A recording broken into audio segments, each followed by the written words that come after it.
Mario gets an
Good morning.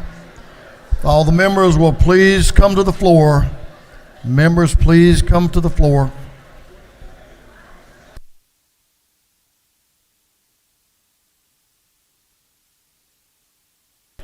The hour for convening having arrived, all members will please come to the floor and take their seats. Mr. Clerk, will you ring the bell?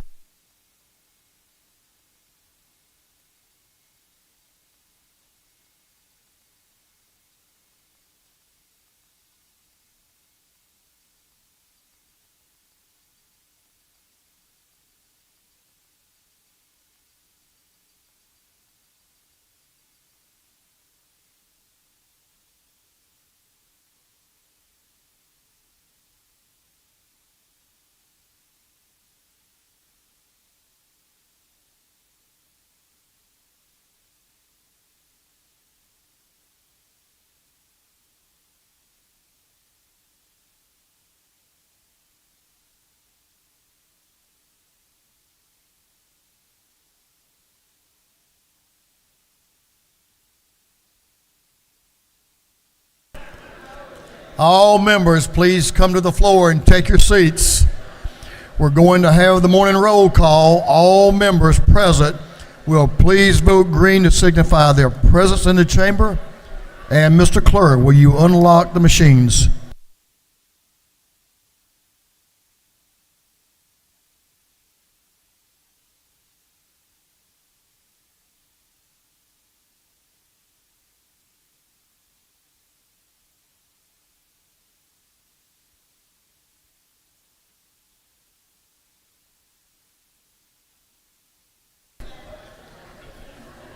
Have all members voted? All members voted.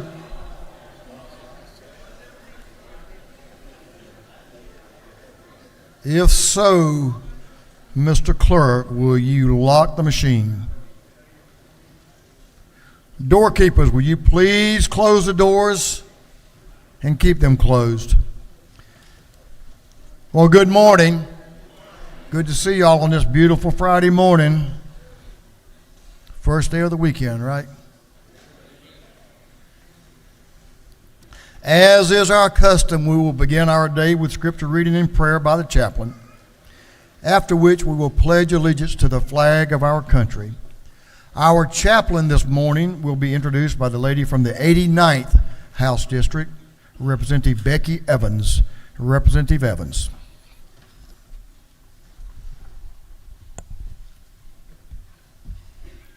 Thank you, Mr. Speaker. Good morning, colleagues. I'm so glad today to introduce the pastor of my church, North Decatur Presbyterian Church, where I've been a member for 37 years, Reverend David Lewicki. And I'm so glad to welcome his daughter, Margaret, who's an 8th grader at Beacon Hill Middle School in Decatur.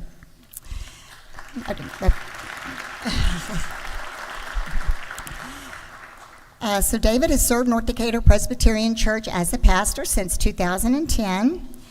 David became a pastor after working as a nonprofit professional. He co-founded and ran Urban Solutions, a youth and community development organization in New Haven, Connecticut, from 1998 to 2001, where he was awarded the Echoing Green Fellowship for Social Entrepreneurs.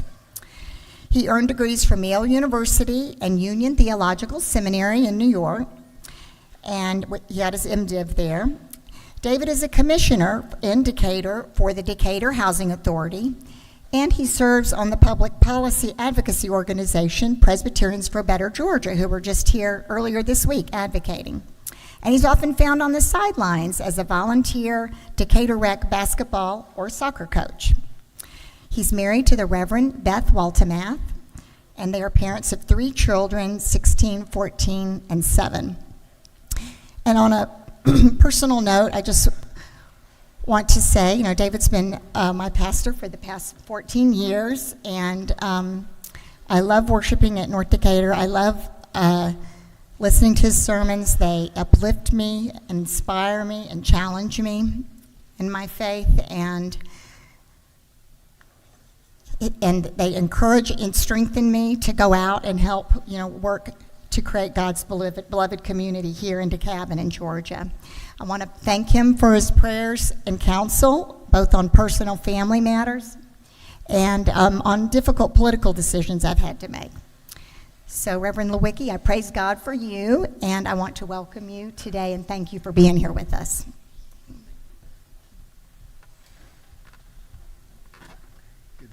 Thank you so much. Thank you. Good morning. I don't know if you all pay attention to polls, but Gallup publishes every couple of years a poll about the favorability of certain professions, and clergy are down to 35%. We're plummeting. It's depressing when people don't respect what you do. I was looking for a convention of telemarketers that I might be able to talk to, and then Becky called and said, "Would you like to come and talk to the House?" I won't tell you what Gallup says about politicians. I'll just tell you that I'm with kindred spirits today. In all seriousness, I have a huge amount of respect for every one of you and what you do. I've met a number of you through the years through my work with Presbyterians for a Better Georgia. Mostly I know about you because of my relationship with Becky. I have been her pastor for 12 years every Sunday. She is at church with David. They are part of the heart and soul of our faith community. I don't know anyone who brings as much energy and intelligence and imagination and love to their work as Becky Evans. And I know that you all, if you all even brought a fraction of the gifts that she has to your work, that the people of Georgia are in good hands. You are an amazing group of people, and it's an honor to be with you today. I want to talk just briefly this morning about our shared project, which is democracy. Democracy is not just a political system. It is a theological proposition. We had ancestors, all of us did, who lived under kings, and they hated it, right?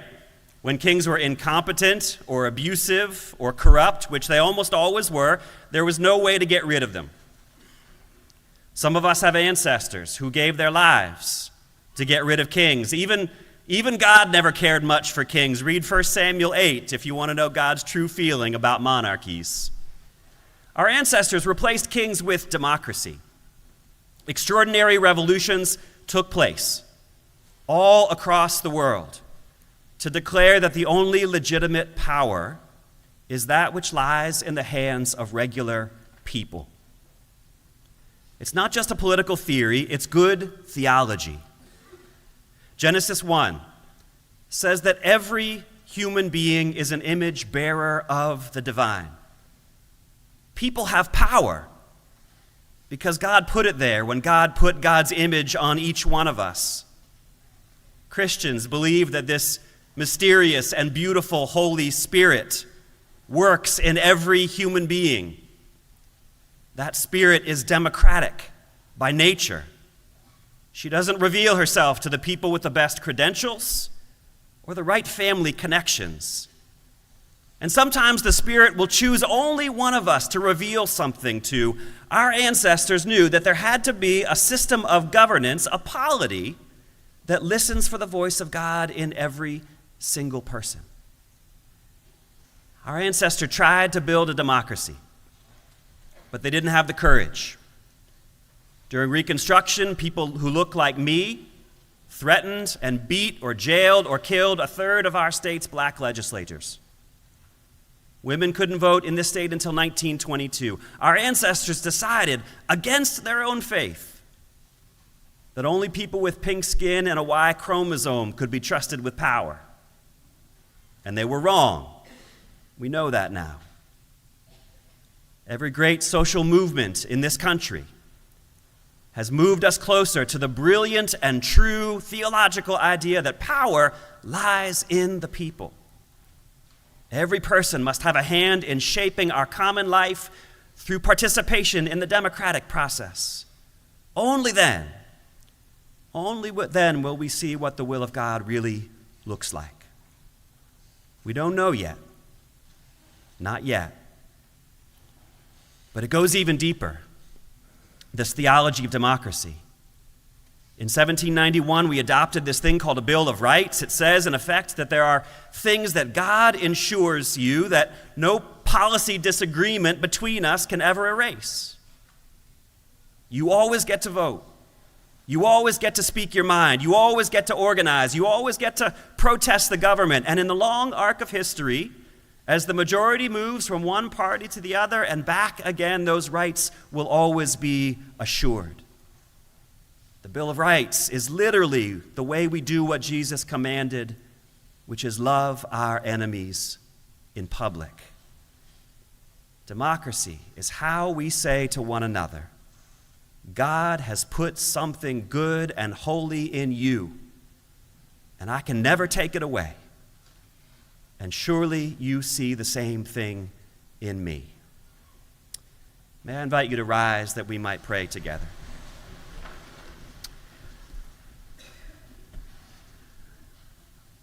Let's take a deep breath with each other.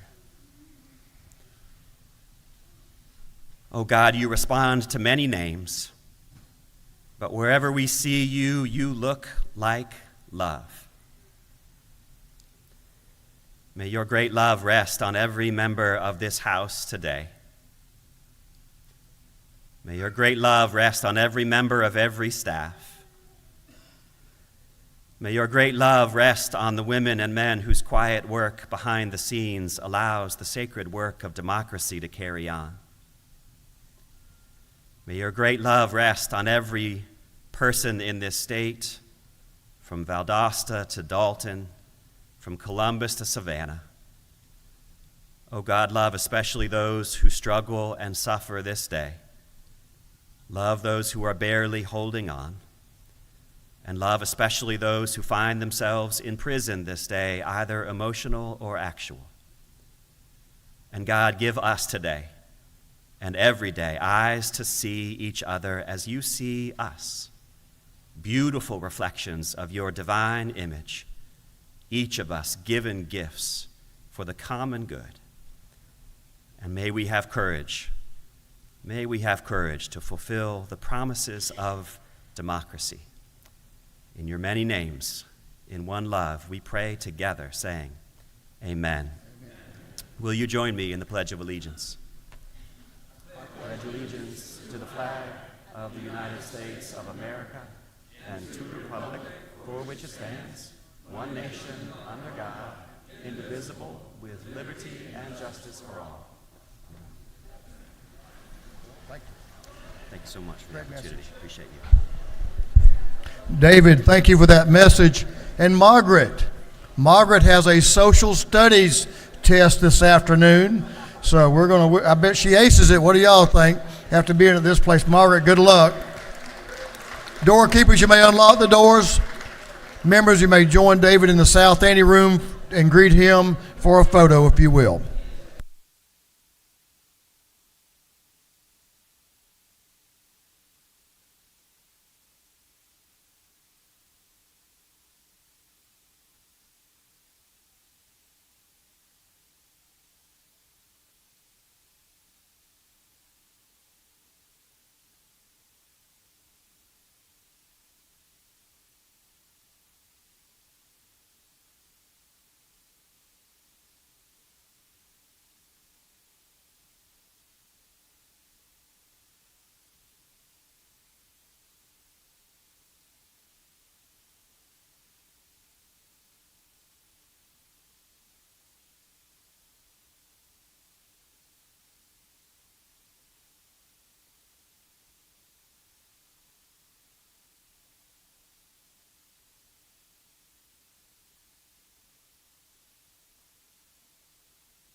Members, our pastor of the day today.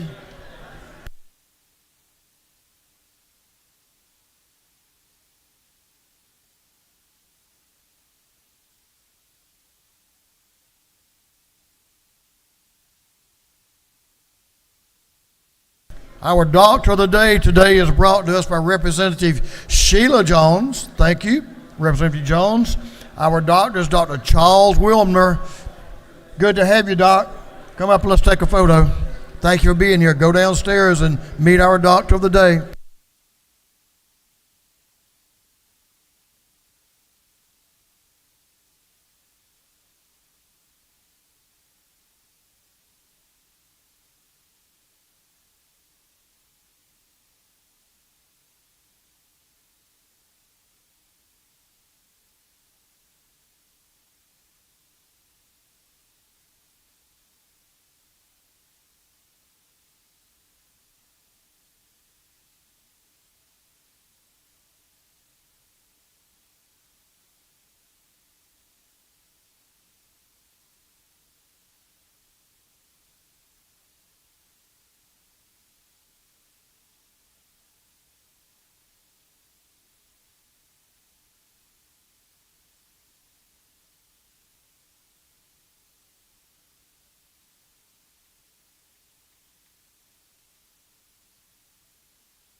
Members, our doctor of the day today, we're going to make an exception and hear a few words from him. He is actually president of the Medical Association, and so it makes it even more special that he would take his time to join us.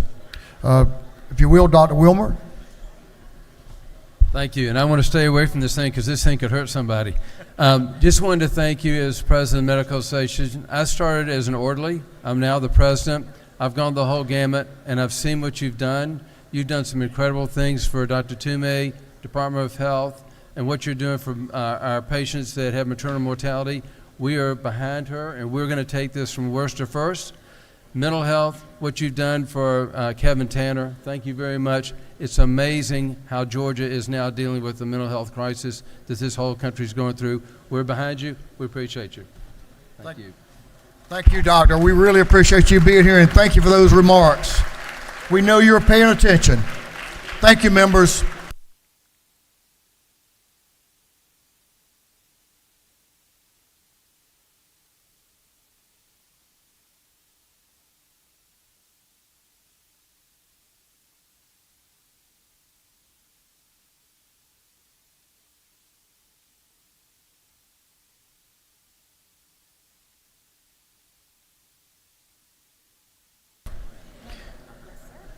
Chairman Tarvin, the chair of the Committee on Information and Audits, is recognized. Chairman Tarvin. Mr. Speaker, your Committee on Information and Audits has read the journal from the previous legislative day and found it to be correct. And on another note, I want to get in their head a little bit here, and I want everybody to think about this every morning for the next 3 weeks. You will never find a rainbow if you're looking down.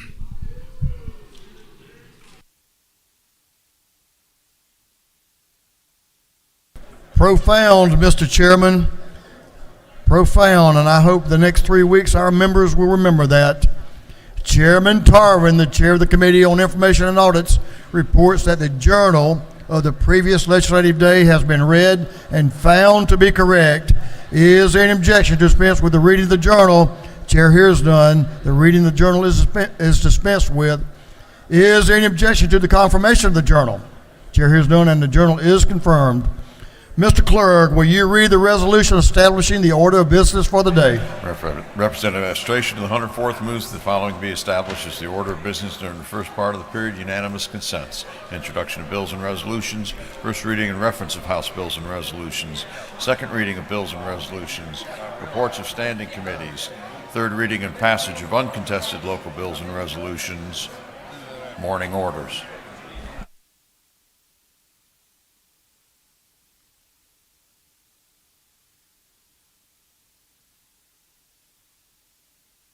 Is there an objection to the adoption of the resolution establishing the order of business for the day? Chair hears none, and the resolution is adopted.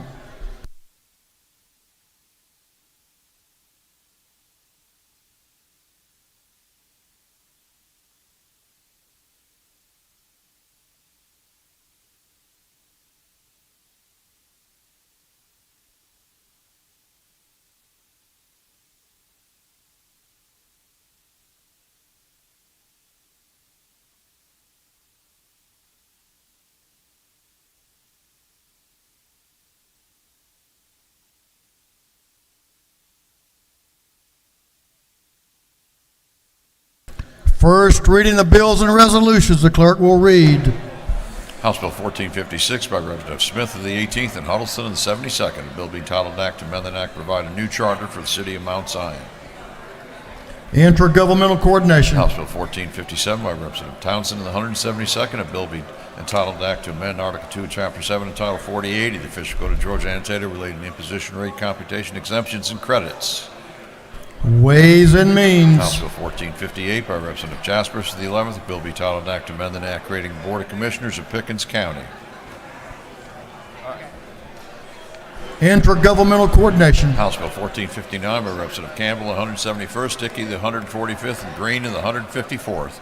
Bill be titled an act to amend Code Section 48.8, 3.3 of the Official Code of Georgia Annotated relating to exemptions for agricultural operations. Ways and Means. House Bill 1460 by Representative Gaines, the 120th, Donahue, the 31st, Irwin, the 32nd, and Persinger, the 119th. Bill be titled an act to amend an act providing a homestead exemption from City of Commerce Independent School District ad valorem taxes. Intergovernmental coordination. House Bill 1461 by Representative Gaines, the 120th, Donahue, the 31st, Irwin, the 32nd, and Persinger, the 119th.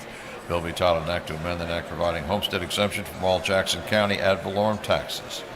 Intergovernmental coordination. House Bill 1462 by Representative Thomas, the 65th, Glaze, the 67th, Jackson, the 68th, Olalier, the 59th, Maynard, the 56th, and others.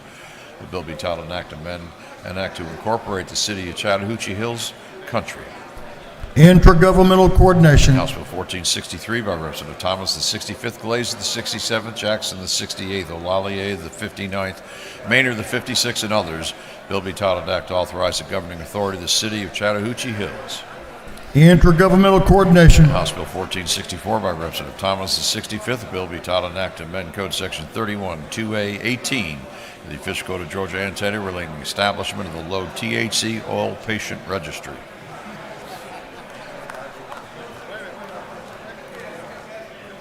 Regulated Industries. House Bill 1465 by Representative Reeves of the 99th, Romano of the 97th, Marin of the 96th, Clark of the 100th, Muggle of the 105th, and others. Bill be titled an act to amend an act creating a new charter for the city of Duluth.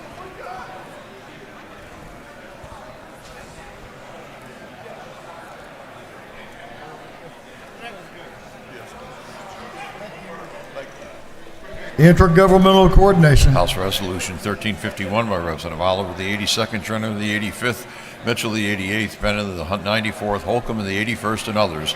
A resolution recognizing the United States military veterans and dedicating a highway in their honor.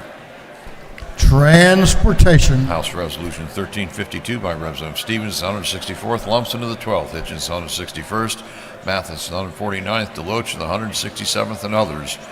A resolution creating the Flood Disaster Risk Reduction and Recovery Joint Study Committee. Governmental Affairs. House Resolution 1353 by Representative Stevens, the 164th, Lumsden of the 12th, Hitchens, 161st, Mathis, 149th, Deloach of the 167th, and others. A resolution creating the House Study Committee on Funding for Flood Disaster Risk Reduction and Recovery. Governmental Affairs. House Resolution 1354 by Representative Stevens, the 164th, and Gilliard, the 162nd. A resolution creating the House Coastal Area Regional Workforce Mobility and Connectivity Study Committee. Governmental Affairs. House Resolution 1355 by Representative Collins, the 71st, Huddleston, of the 72nd, Smith of the 18th, Smith of the 70th, Burns of the 159th. A resolution honoring the life of Mr. James Richard Smith and dedicating an intersection in his memory.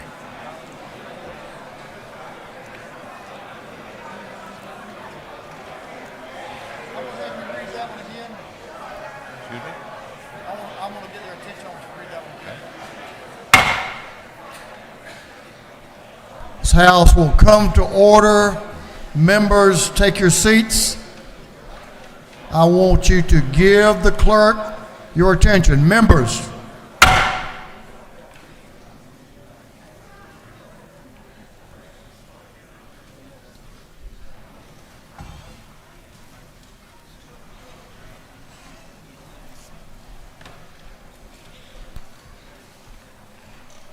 Mr. Clerk, will you read the caption of House Resolution 1355 again, please, for the members?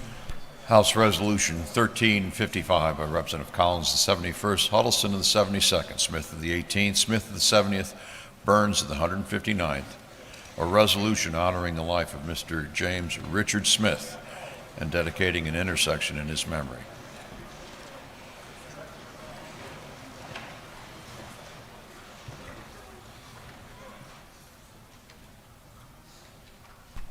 Transportation. Thank you, members. House Resolution 1356 by Representative Thomas, the 21st Saints of the 180th, Newton 127th, Lot of the 131st, Jaspers the 11th, and others. A resolution expressing concern about the potential adverse impacts of regulatory overreach on the chemical industry. Mr. Clerk, I'm going to assign that to regulated industries, and I'll ask you to hold. Members, I'll just let you know that the messenger just let me know an important piece of information. Y'all know that I like to talk about a story seldom told is soon forgotten. Chairman Smith's birthday would be tomorrow. Good man. We miss him. Mr. Clerk. House Resolution 1357 by Representative Fleming of the 114th, a resolution honoring the lives of Lieutenant Colonel retired Benjamin Fred Christian and Mrs. Sandra Kitchens Christian and dedicating a roundabout in their memory. Transportation. House Resolution 1358 by Representative Buckner of the 137th, Hughley of the 141st, Smith of the 138th, and Reese of the 140th. A resolution recognizing Medal of Honor recipient Colonel Ralph Puckett Jr. and dedicating a roundabout in his honor.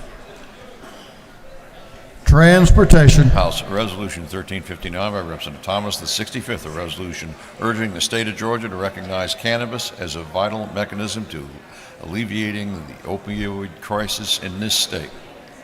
Public and community health. House Resolution 1360 by Representatives Dempsey of the 13th, Hawkins of the 27th, Cooper of the 45th, Howe of the 50th, Gamble of the 15th. A resolution creating a House Study Committee on alternatives to opioids for pain management. Health. House Resolution 1384 by Representative Blackman of the 146th, Evans of the 57th, Martin of the 49th, Knight of the 134th, Stinson of the 150th, and others. A resolution creating the House Study Committee on assessing the semester and quarter systems. Higher education. House Resolution 1385 by Representative Moore of the 91st and Crawford of the 84th. A resolution supporting the renaming of Shoal Creek Park to the John Evans Legacy Park. Game, fish, and parks. That completes first readers.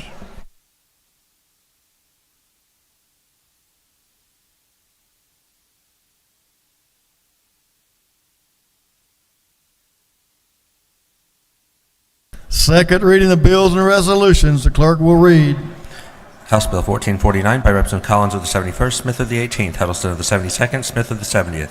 A bill to provide a new charter for the city of Villa Rica. House Bill 1450 by Representative Hawley of the 116th, Douglas of the 78th, Mathiak of the 74th, Crow of the 118th, Lewis Ward of the 115th, and others. A bill to amend an act creating the Henry County Airport Authority. House Bill 1451 by Representative Franklin of the 160th. A bill to provide a new charter for the city of Brooklet. House Bill 1452 by Representative Gaines of the 120th. A bill relating to special education services. House Bill 1453 by Representative Corbett of the 174th, Cannon of the 172nd, Perkle of the 169th, a bill relating to general provisions regarding solid waste management. House Bill 1454 by Representative Jones of the 60th, Bruce of the 61st, Evans of the 57th, Panitch of the 51st, Roberts of the 52nd, and others. A bill to amend an act creating the Board of Commissioners of Fulton County. House Bill 1455 by Representative Saines of the 180th, a bill to provide a homestead exemption from City of St. Mary's ad valorem taxes for municipal purposes. House Resolution 1333 by Representative Mathis of the 149th, a resolution recognizing Mr. Jerry Van Dykes and dedicating a bridge in his honor. House Resolution 1334 by Representative Bonner of the 73rd, Mathiak of the 74th, Bazemore of the 69th, Clark of the 100th, Cannon of the 172nd, a resolution honoring the life of Colonel Benjamin Studdard Malcolm, dedicating a bridge in his memory. House Resolution 1335 by Representative Cameron of the 1st and Tarvin of the 2nd, resolution honoring the life of Mr. James Cameron Scoggins, dedicating a bridge in his memory. House Resolution 1336 by Representative Jackson of the 165th, Stevens of the 164th, Westbrook of the 163rd, Gilliard of the 162nd, Petrie of the 166th, and others. A resolution honoring the life of Representative Edward Mickey Stevens and dedicating an interchange in his memory. Through second readers.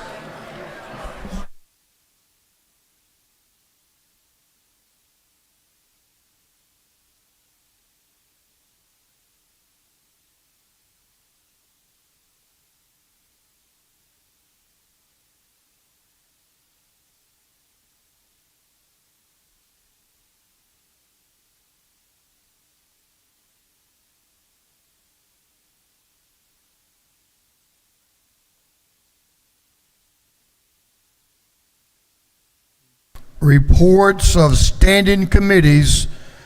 Mr. Clerk, will you read? Representative Yurda, the 152nd District Chairman of the Committee on Code Revision, submitted the following report. Mr. Speaker, your Committee on Code Revision has had under its consideration the following bill of the Senate. Has instructed me to report the same back to the House with the following recommendations. Senate Bill 448 do pass. Respectfully submitted, Representative Yurda, the 152nd District Chairman. Representative Ron Stevens, 164th District Chairman on the Committee on Economic Development and Tourism, submitted the following report. Mr. Speaker, your Committee on Economic Development and Tourism has had under its consideration the following bill of the House. Has instructed me to report the same back to the House with the following recommendation. House Bill 1440 do pass by substitute. Respectfully submitted, Representative Ron Stevens, the 164th District Chairman. Representative John LaHuda, the 175th District Chairman of the Committee on Governmental Affairs, submitted the following report. Mr. Speaker, your Committee on Governmental Affairs has had under its consideration the following bills of the Senate and has instructed me to report the same back to the House with the following recommendations. Senate Bill 171 do pass. Senate Bill 212 do pass. Respectfully submitted, Representative John LaHuda, the 175th District Chairman. Representative Beth Camp, the 135th District Chairman on Committee on Intergovernmental Coordination Local, submitted the following report. Mr. Speaker, your Committee on Intergovernmental Coordination Local had under its consideration the following bills of the House and instructed me to report the same back to the House with the following recommendations. House Bill 1373 do pass. House Bill 1442 do pass. House Bill 1444 do pass. House Bill 1446 do pass. House Bill 1447 do pass. House Bill 1448 do pass. House Bill 1441 do pass. Respectfully submitted, Representative Beth Camp of the 135th District Chairman. Representative Gunner of the 8th District Chairman on Committee on Judiciary submitted the following report. Mr. Speaker, your Committee on Judiciary has had under its consideration the following bills of the Senate. This instructed me to report the same back to the House with the following recommendations. Senate Bill 232 do pass by committee substitute. Senate Bill 368 do pass. Senate Bill 430 do pass. Senate Bill 450 do pass by committee substitute. Respectfully submitted, Representative Gunner of the 8th District Chairman. Representative Mandy Ballinger, the 23rd District Chairman of the Committee on Juvenile Justice, submitted the following report. Mr. Speaker, your Committee on Juvenile Justice has had under its consideration the following bills to the Senate and has instructed me to report same back to the House with the following recommendations. Senate Bill 342 do pass. Senate Bill 387 do pass. Senate Bill 401 do pass. Senate Bill 483 do pass. Respectfully submitted, Representative Mandy Ballinger, the 23rd District Chairman. That completes the reading of the reports of standing committees.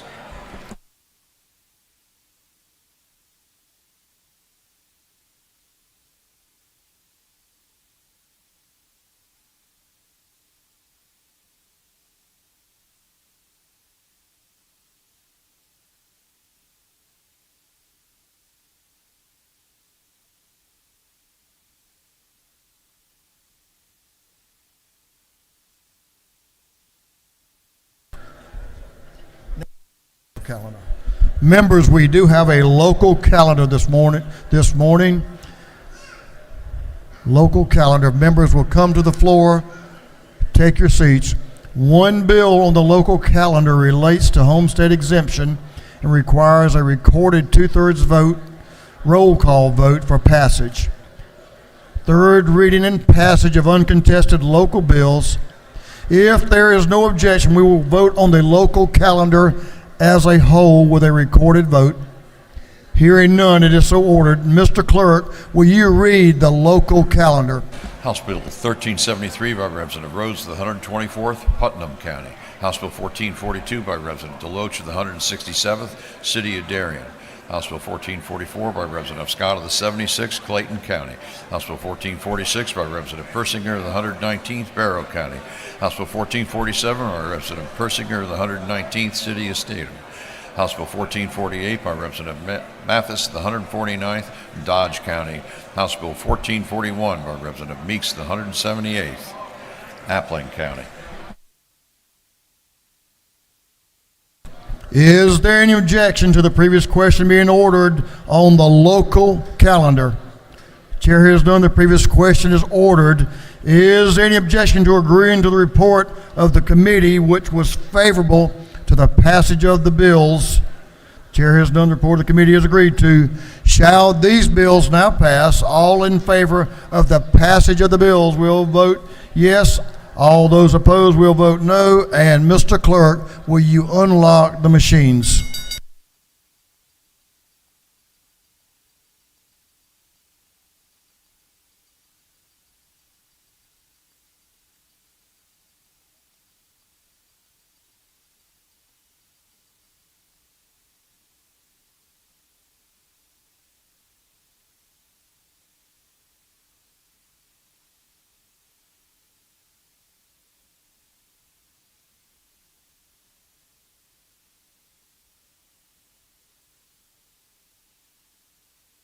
Have all members voted? All members voted. If so, the clerk will lock the machine. On the passage of the local calendar, the yeas are 161, the nays are 0. These bills, having received the requisite constitutional majority, are therefore passed.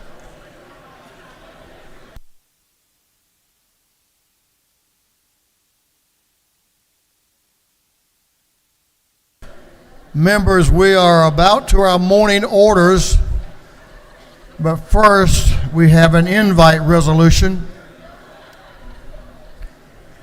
And I hope y'all will pay attention to our invite resolution.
Members,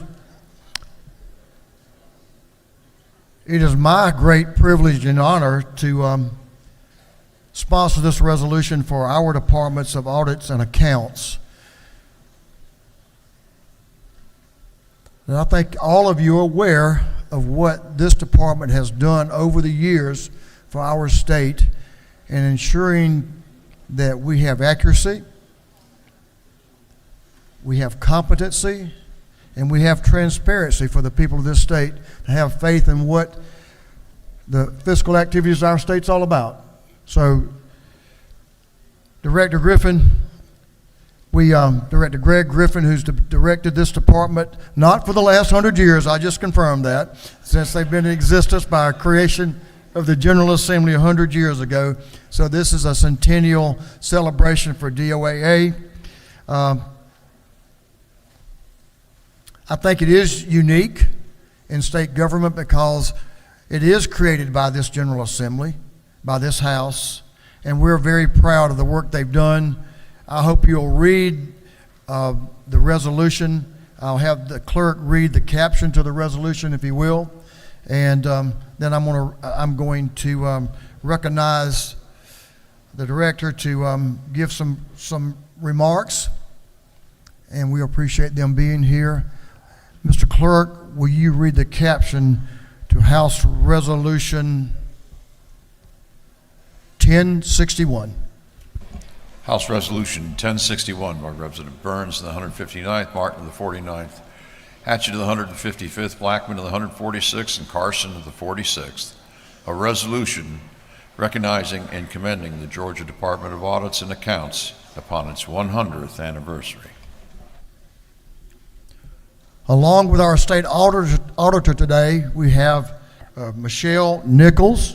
Michelle, if you'll raise your hand, and Christy Owens. Christy, thank you for the work you two do. We know that Greg does great work, but he couldn't do it without you and y'all's staff. So at this point, ladies and gentlemen of the House, I want to introduce to you, and I think all of y'all know, our state auditor, Greg Griffin. Mr. Griffin serves with distinction, and I appreciate very much the job that he does in his area of responsibility. So with no further ado, Greg, come up and say some words and speak to the House on this 100th celebration of the creation of the department.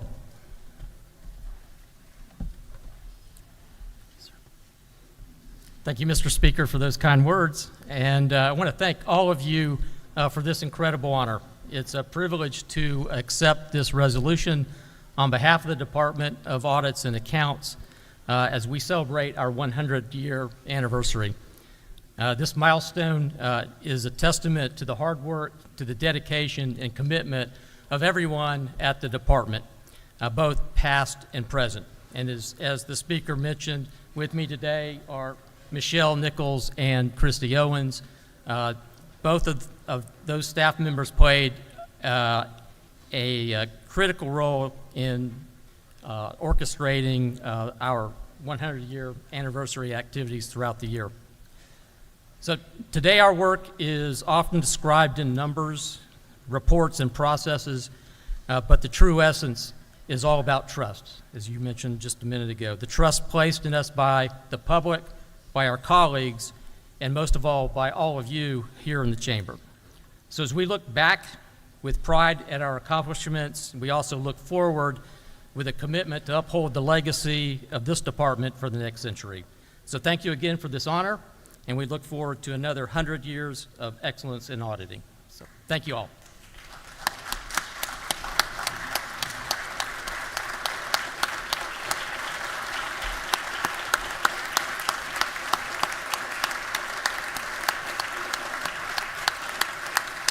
That's a great reception from the House. Thank you again for doing that. We're going to get some pictures right there. So we'll, I want to thank you, Greg, again for your work.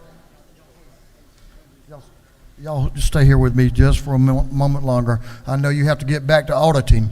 I know y'all are always busy. So we appreciate what you do keeping up with the business of the state.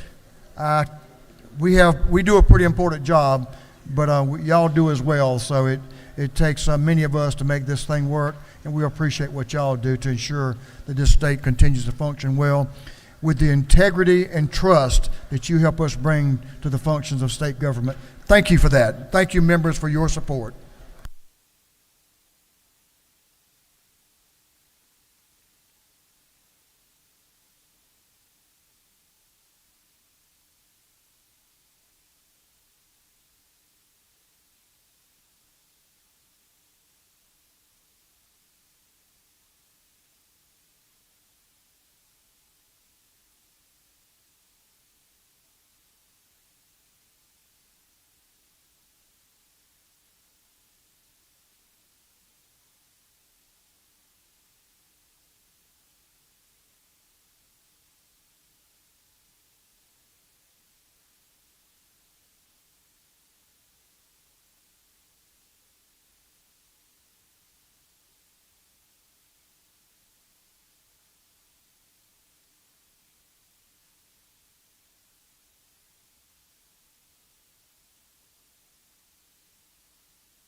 We're moving on to morning orders, members.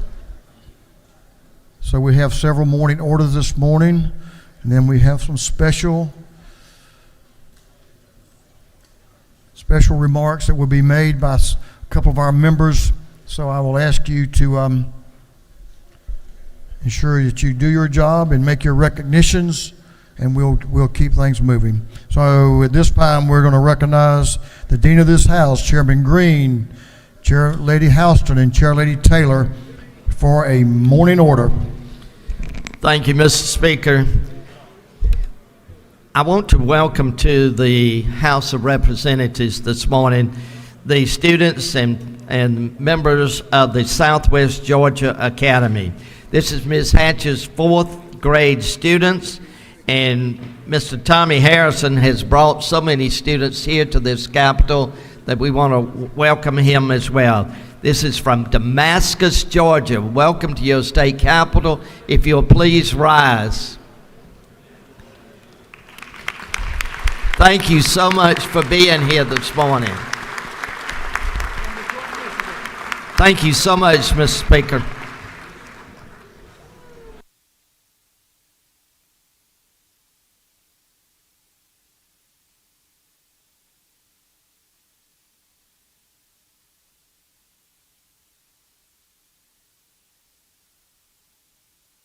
Representative Joe Campbell is recognized for a morning order. Representative Campbell.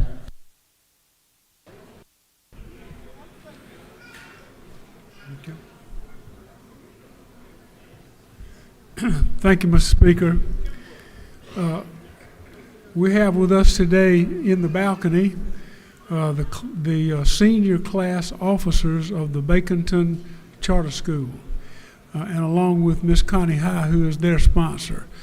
And I think she had a lot to do with them being up here. They left South Georgia at 4 o'clock this morning to be here.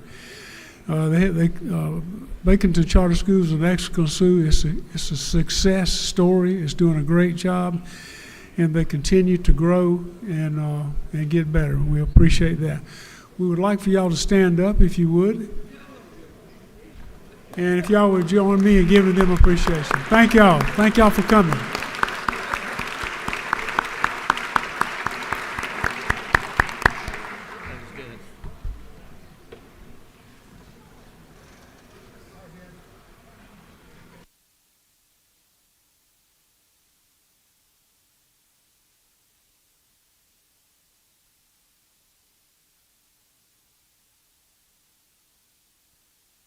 Is recognized for a morning order, and friends. Representative Draper is with her as well. Good morning, colleagues. It is my honor and privilege today to have some very special scholars and leaders in the house. From my alma mater, my high school, the Paideia School, they are in the balcony. Today, I acknowledge the head of school, Tom Taylor. Thank you for being here. It's great to see you again.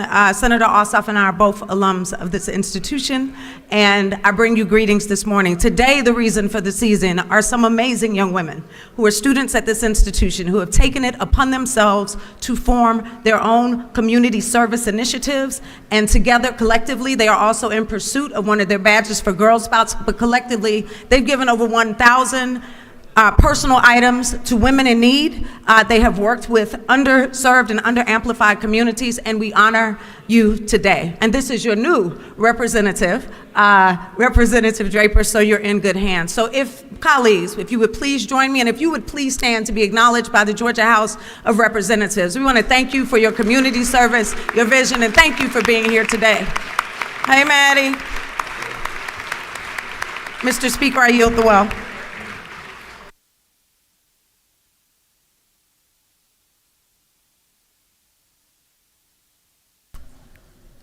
Chairman Mac Jackson, recognized for a morning order.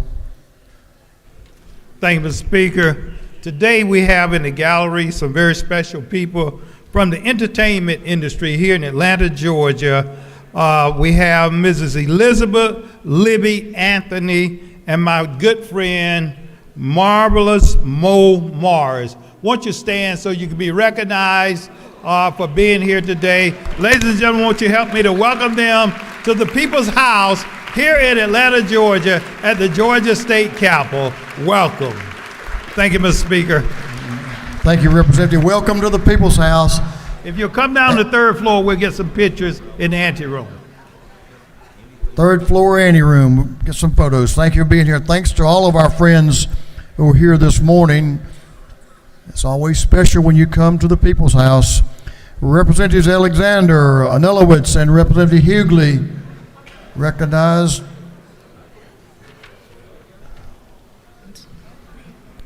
And friends. Thank you, Mr. Speaker. March 8th is celebrated If as... the lady will suspend just for a minute, you have more friends than you thought. So give them a chance to get down, if you will. Here comes Perry. Here comes one more. Okay. Two more. Yeah, I was going to take her. Three Actually, more. Mrs. Speaker, if all the women can stand and Yes. those that can come down, we appreciate it. Yes, go ahead. Thank you, Mr. Speaker. March 8th is celebrated as International Women's Day. International Women's Day is a global celebration that honors the remarkable achievements, struggles, and contributions of women across all circles of life.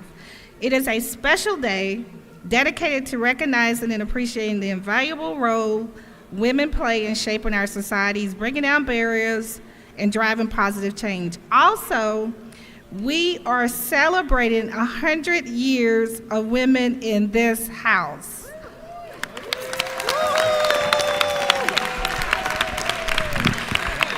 International Women's Day serves as a powerful reminder that women have been at the forefront of countless movements and challenging traditional gender norms. On this day, people around the world come together to celebrate the progress made towards gender equality while also acknowledging the ongoing challenges and obstacles that women still face. The campaign theme for this year is Inspire Inclusion. Happy International Women's Day. Thank you, Mr. Speaker. Awesome. Happy International Women's Day. Thank you, ladies. We appreciate it. And to all our guests, celebrating International Women's Day. That's awesome. Representative Al Williams.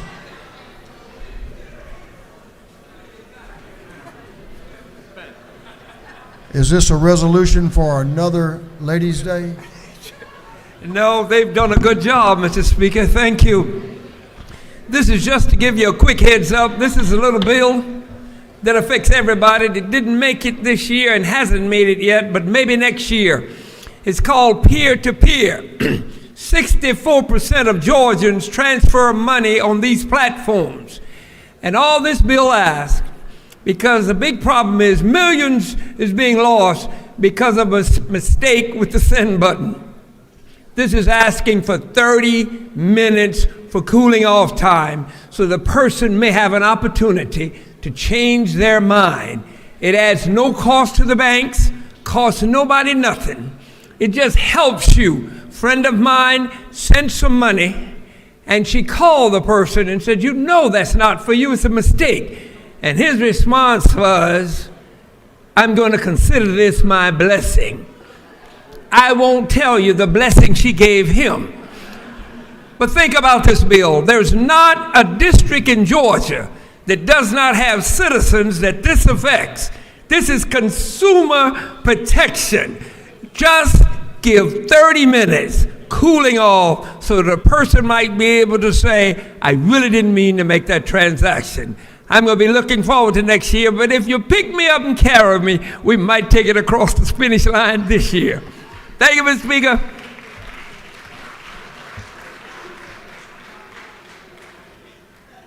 Thank you, I think.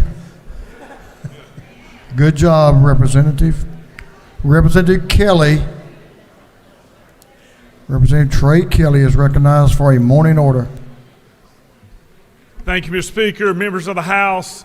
It's my privilege today to welcome the Skills USA students from Cedartown Middle School. We're honored to have them here in the gallery with us. We know many of us are familiar with Skills USA, and it teaches you great skills in the classroom, but it also sets them up for success in life. Specifically, I want to recognize 3 of the students who won a gold medal last week in their competition for community service project they did in Polk County, cleaning up streams all across our community. That's Ellen Frazier, Ellen Arp, and Piper Kane. So I hope y'all help me join in welcoming them. And also, I want to recognize another student who has a tie to the house, which is Lakin Thornton. Her granddad, Butch, is one of my dear family friends and does a great job keeping us all safe. Many of you know Butch. So would y'all all rise and let us recognize and honor y'all here in the house. So thank y'all.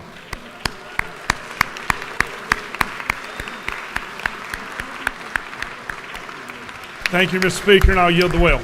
Welcome. Great group there, Representative Kelly. Hope you take them all to lunch. Good to have y'all. Majority Leader F. Stration is recognized for a morning order. Thank you, Mr. Speaker. Today we have some very special college students here with us. The Georgia Association of College Republicans is having their day at the Capitol. I've previously served as chairman of that fine organization. College students, if you'd please rise so we could give you a hand. Thank you so much for being here. Thank you, Mr. Speaker. Good to have y'all. It's always important when our college students, our future leaders right there. Appreciate y'all being here. Representative Doreen Carter is recognized for a morning order. Thank you, Mr. Speaker, and good morning, colleagues. We have a special group of ladies here with us today in honoring International Women's Day, International Women's Business Day. So we have the Global Sisters Speak Network here with us. They're a group of leaders from the film and entertainment business. They are nationals from Guyana, some from the United States, Trinidad, Tobago, Barbados, the United Kingdom, Grenada, Jamaica, Ghana, Nigeria, the Philippines, and Antigua, Bermuda. Yes. So if you would, ladies, please stand. Their founder is here with us, Miss Sabrina Kelly, and my good friend is here with us, Miss Teresa. And their organization's mission is to foster a circle of women and girls globally to live their authenticity abundantly in business and community endeavors. Ladies, welcome to the People's House, and thank you for all that you do. And you can meet us downstairs, and we'll take pictures in the anteroom. Thank you, Mr. Speaker. We yield the well.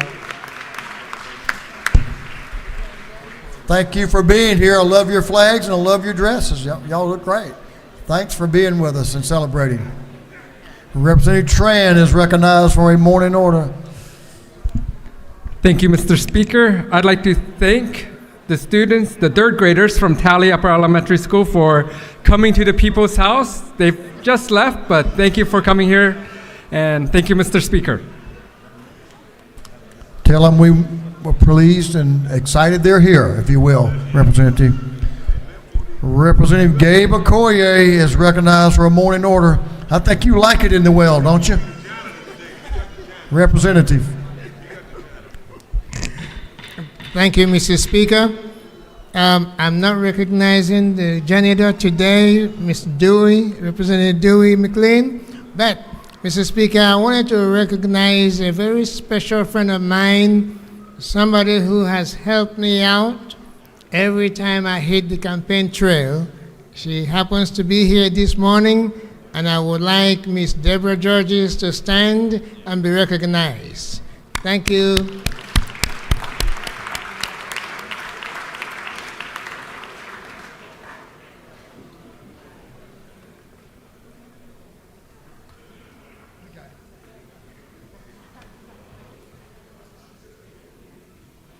Representative Danny Mathis. Representative Mathis, recognized for a morning order. Thank you, Mr. Speaker. If we look over here on this side of the chamber, I am honored to recognize the 2023 Bleckley County High School one-act team state champions. For a second year after competing with the Mary Poppins Jr. at the Georgia High School Association's Region A Division I one-act competition this past November. The one-act team consists of 57 members of the cast and the crew, as well as their directors, Ms. Kelly Greer, Vicki Speck, and Spencer Maddox, and we have our principal for Bleckley County High School, Dr. Brad Knox. I would like for y'all in the house to give them a big round of applause. If y'all will stand, please. Thank you. This is a wonderful group of people. We're so proud you're here today. And if when you exit there, I'd like to come down and get some pictures with some of y'all. Thank you very much. Thank you, Mr. Speaker.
That completes our morning orders. Members, if you'll come to the floor. Members of the House, if you'll please come to the floor.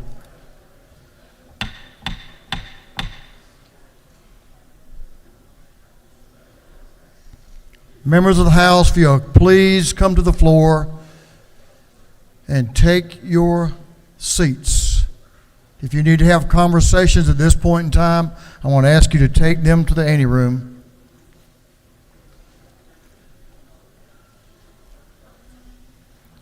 We all know that this house is a great big old family.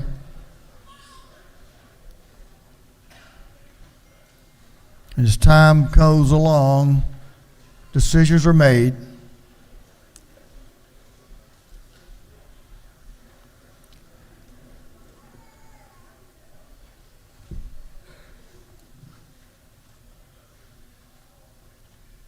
Sometimes decisions are made that members of our family decide it's time to take a different route for lots of different and numerous reasons that are all important to that individual, to the people they represent, but I would say most importantly to their immediate family. And that's the way it should be. We're decision makers. And I respect decisions that members of this House makes every day as we vote on different priorities for the people of Georgia. But I also know, as many of you know, several of our members will not be returning. Bittersweet time as we reflect on their service to the people of this state and certainly to their districts. So this morning, we're going to hear from a couple of our members that have made the decision not to return to this House in 2025. I'm going to recognize them to come to the well and make some comments, and we want to begin that process today with a friend, someone who I respect. He's been known in some spaces as Big Papi, and that's probably the name he probably appreciates and relishes more than any other, I'd say. Representative Greg Kenard is recognized for his comments. Representative. Thank you, Mr. Speaker. This is my farewell address-ish. It's kind of a sort of farewell address. I intend to have a little fun with this. So this morning I present to you my 7 takeaways from my experience at the House. These are 7 things that will linger on and live on in my heart and mind well beyond my last gavel here at Sunny Die in a few weeks. Number 7, and to the republic for which it stands, one nation under God, no comma. One nation under God, no comma. Every morning we pledge allegiance to the flag of our country, and 179 of us say it this way: one nation under God, as we have been programmed to say. We insert the comma, we insert the pause, but there's one among us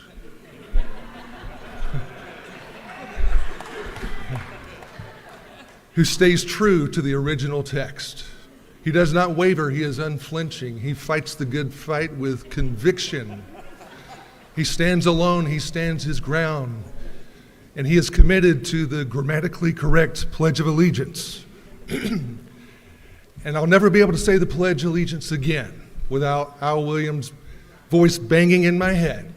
One nation under God, no comma. I'm taking you with me, Al. Number 6 is the apparent bionic right arm of Speaker John Burns. The strength in his right arm is astonishing. My God, this man snaps gavels like they're twigs, like they're toothpicks. The question is, how much taxpayer money are we spending on gavels these days? I mean, it's at once impressive, but also a little unsettling How is he that strong? This man is 72 years old. How is he possibly this strong? I just can't make sense of it. John Burns, son of Krypton, I'm not sure. It's inexplicable. Number 5 is the personal revelation that Georgia is largely rural. Georgia is mostly rural. I did not know that. I grew up in Gwinnett County, the metro Atlanta area. My lived experience with Georgia is that it's suburban and urban. But then I became a member of the General Assembly and met all the representatives and senators from the other parts of Georgia, and it just dawned on me that there are more of you than there are of us. There's a lot of folks representing rural Georgia, as evidenced by all the pickup trucks in the parking deck. My goodness, I drive in every morning and there are rows and rows, lines as far as the eye can see. F-150s, Silverados, Rams, Tacomas. Show of hands, if you own a pickup truck, let me see your hand. Ladies and gentlemen, the Monster Jam Caucus. Number 4. All the sayings and colloquialisms that we say inside this Capitol building that make sense in here, but are never said outside. You just hear these things over and over while we're in session. Colloquialism, sayings like this: is this the hill you're going to die on? Or, I got to keep my powder dry. Or my personal favorite, the juice is just not worth the squeeze. Another one that I find annoying because we use it over and over ad nauseum, it's just, you know when it's coming. This legislation is a solution looking for a problem, right? And then there's one little phrase, it's almost a grunt. I didn't make sense of it for a few weeks, but it's just 2 letters, 1 syllable, but it's this little noise sound word called ag. Ag. Kept hearing people say ag. I was like, why is everybody clearing their throat around it? Heard about ag bills and the ag committee and the ag building. It took me about 3 weeks to figure out what y'all were saying. Ag is short for agriculture. Agriculture. I guess 4 syllables is just too high of a bar to clear. We've got to reduce this down, simplify it, ag. Number 3 is what I call cornbread gate. Cornbread gate. It's HB 1048. The gentleman from Dalton is trying to deep fake us. This AI-generated disinformation trying to bamboozle Georgians and us into believing that the state official bread should be cornbread. I call fake news. Everybody knows better. Biscuit is the superior bread. I know this because I did my own polling this week. It was evidence-based, it was scientific. I sent most of the contacts in my phone 1 simple text, 1 question. If you had to pick between cornbread and biscuit, which would be your preferred? The numbers do not lie. This is the way they came back. 2% were undecided. They couldn't pick. 32% said cornbread. A whopping 66%. It was a landslide victory. They said biscuit was their preferred bread. The numbers do not lie. I also did my own personal taste test over last weekend. I had a meal with cornbread, and it was good. It's tasty. I have no beef with cornbread. It was worth eating. But then I had a plate of biscuits and gravy. A very different experience. Goosebumps. The hair on my arm was raised. The Holy Spirit was all over. Heaven came down and glory filled my soul. I was taking the bites of biscuits and just thinking, won't he do it? Won't he do it? The spirit of Sophia came on me. That's how I know Day is a God. Day is a God. Yeah, so I'm calling on Governor Kemp. If that 1048 reaches his desk, veto it. Georgians deserve better. This is the hill I will die on.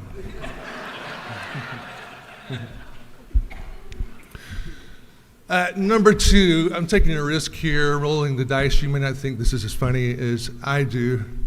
Does everybody know who Ron Burgundy is? Ron Burgundy is a Will Ferrell character in the movie Anchorman. And so Ron Burgundy is a local news anchor at a San Diego news station. And before he goes through his his live newscast, he always does this warm-up. And it's kind of funny, tongue twister, it's a mouthful, just to warm up his voice and get the juices flowing, his lips loose, so he can say the broadcast with proper diction. But he says things like, the Human Torch was denied a bank loan. The Human Torch was denied a bank loan. And he says, the arsonist had oddly shaped feet. The arsonist had oddly shaped feet. Well, in the spirit of Ron Burgundy, there's some things we say in this chamber that I think are nice warm-ups that we can use over and over. You do some public speaking, you can use some of these phrases. These are things that we do say, things we could say, like this. I was recognized by the speaker for a parliamentary inquiry. The legislation was recommitted to the Committee of Intergovernmental Coordination. I went to the well to speak against prosecutorial oversight and mandatory minimums. And then one more. This bill was sponsored by Terry Anulowicz, Martin Montahan, Farouk Mughal, Mary Margaret Oliver, and Chairman Chokas. Chairman Chokas.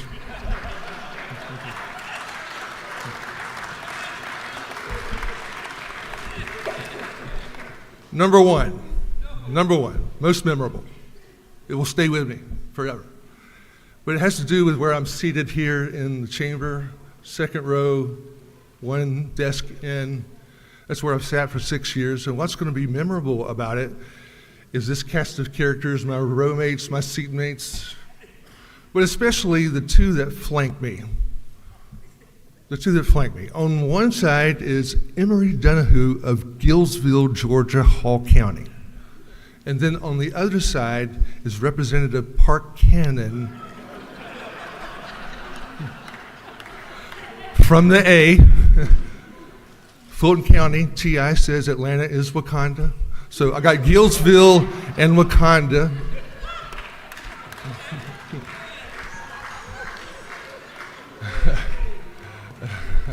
So I want you to catch the gravity of that. Emory Donahue, Park Cannon. Park Cannon, Emory Donahue. One of these things is not like the other.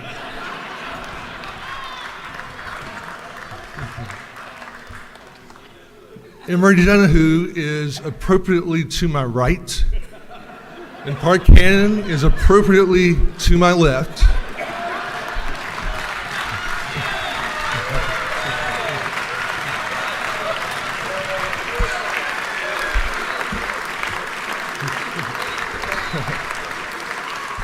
And I am in the middle. It's very serendipitous, very serendipitous. But every morning, they're going back and forth. One in one ear, the other in the other ear, and it's just this ping pong session, this banter, these under the breath comments, the crosstalk. It's just like this all morning long. Just the cultural and political whiplash I feel every morning. It's amazing. It's been very entertaining. But the reality is, I love them both, and on a more serious note, I love all of you. I love all of you. I have a deep respect for this body, for this chamber. I have a deep respect for this building. Every time I drive past it, I get a flutter in my heart. I bring people down here all the time to tour it because I just love sharing this building. And, it's been one of the greater honors of my life to serve my community, serve my district, serve Gwinnett County, and to serve with you all. And I've done it now for 6 years, not for the coveted 8 years. Not for the coveted 8, but 6. I got 6 in. But, when the redistricting happened and the new maps, a special session, and it was finally decided upon by the federal courts, I was, the way it happened, I was kind of surprised. and also a little bit disappointed. No, don't cry for me, I'm over it, I'm a big boy. I've went through all 5 stages of grief: denial, anger, bargaining, depression, check, and then I finally got to acceptance. But I'm there. And my faith has helped me get to this place of acceptance, because things surprise us. Nothing surprises God. He sees the end from the beginning, and I have a belief that there's a higher power out there orchestrating my life, ordering my steps, directing my path. And so, I'm there. I believe God opens and closes doors, and He also works all things out for our good. So with that, Mr. Speaker, I just want to say thank you. I love you all. Listen, when my mom passed a few years ago, just the comments and the calls and the hugs, and it was very meaningful to me. It touched my heart. So thank you. So God bless you all. God bless this country. God bless the great state of Georgia. Big Papi out.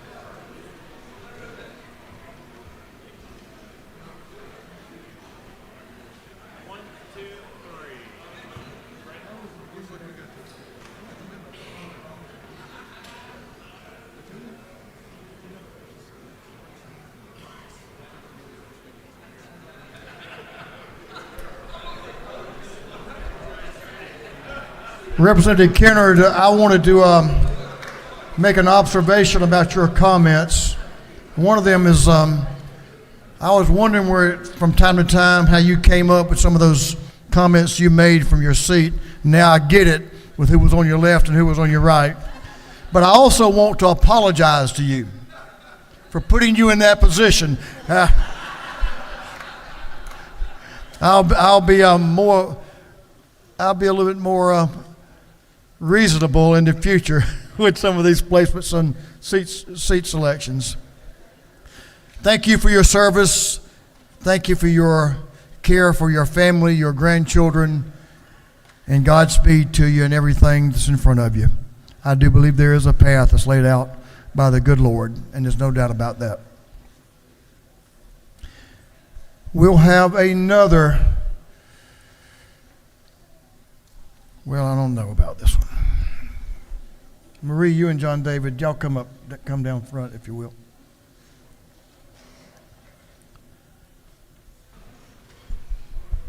I recognize a gentleman who's been around this spot for the last 20 years. I know that because I arrived the same time he did, and have grown to know him, respect him, and love him and his family, Marie, and that John David Knight right there in front of me. What a handsome young man. We're going to miss all of our folks who are taking that next step forward.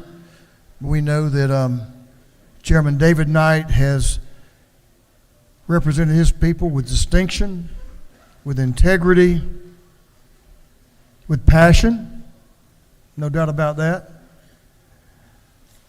with great ingenuity from time to time, and with all of those things it takes to make a good/great representative. As a friend, I can't tell you how much that we will miss seeing you on a day-to-day basis and good conversations we've had.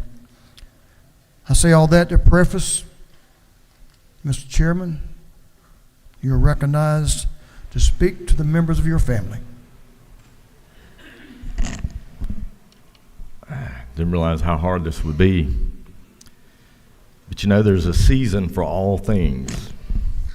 and at the end of this term, I will have served 20 years in the Georgia House of Representatives. And after much prayer and discussion with my wife, Marie, I've decided it will be my last term. You know, like a long Georgia fall season, often it takes a frigid Arctic blast to remind you that the next season is upon us.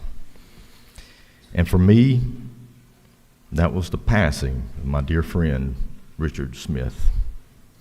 You know, we've lost some great people. Chairman John Meadows, Chairman Jerry Powell, Speaker David Ralston. But as I was speaking with my friend Terry England, somehow this one was different, and it hurt a little more. You know, as we all celebrated Richard Smith's service and life, it led me to reflect on my family and why I decided to serve 20 years ago and why it's time for the next season in my life. Karen, we went to the funeral together, as most of us did. Most of you remember the pastor. He had one comment that sort of sat with me. He said, you know why Richard Smith was so good at what he did? He said he was rooted in family. And Richard was rooted in family because he was first rooted in God, and he knew what family meant. Richard was a great leader, and I think probably one of the best examples of how we're supposed to prioritize God and our family. God blessed me with a wonderful family, and after 20 years, it's time to focus on what is best for my family. This body, it is part of my family. Y'all would not understand. Some of you do, but I'm going to tell everybody that doesn't. It's been inexplicably part of the beginning of my family, the beginning of Marie and I. I'll tell you the story. In 2003, right after announcing my candidacy for this office, I met Marie. 2 or 3 weeks later, I told her I'm going to marry her. I didn't run her off, so I knew I was okay. So we won in November of 2004. I asked her to marry me a week after the election, and she said she wanted an August wedding, the next year. And I said, no, we can't wait that long. And I talked her into April 23rd. Of course, that was only weeks after, the end of our first session. And, she's an event planner, wedding coordinator. She was getting sort of stressed. And Governor Sonny Perdue tried to ease some of that stress. He said, don't worry, Marie. We'll just pause session. I'll marry you two on the floor, and y'all can get back to business. I appreciate the help, but I'm not sure it relieved the stress. Luckily, we got out of session. We were able to, in time for our wedding weekend, and everything went well. But, most of all, your family. And a lot of you here are family. When John David walked in this morning, Bruce Williamson looked at John David and he said, buddy, I've been praying for you since, before you even got here, because there's a story. Marie and I had about an 8-year journey in trying to have John David. Endometriosis, surgeries, pulmonary embolisms, IUIs, miscarriages, failed IVF, and it was quite a struggle. And a lot of you were here, and you prayed for us, and you helped get us through that time. And to my friend John Burns and Dale, they were our roommates. And I'm not sure we would have gotten through this without y'all.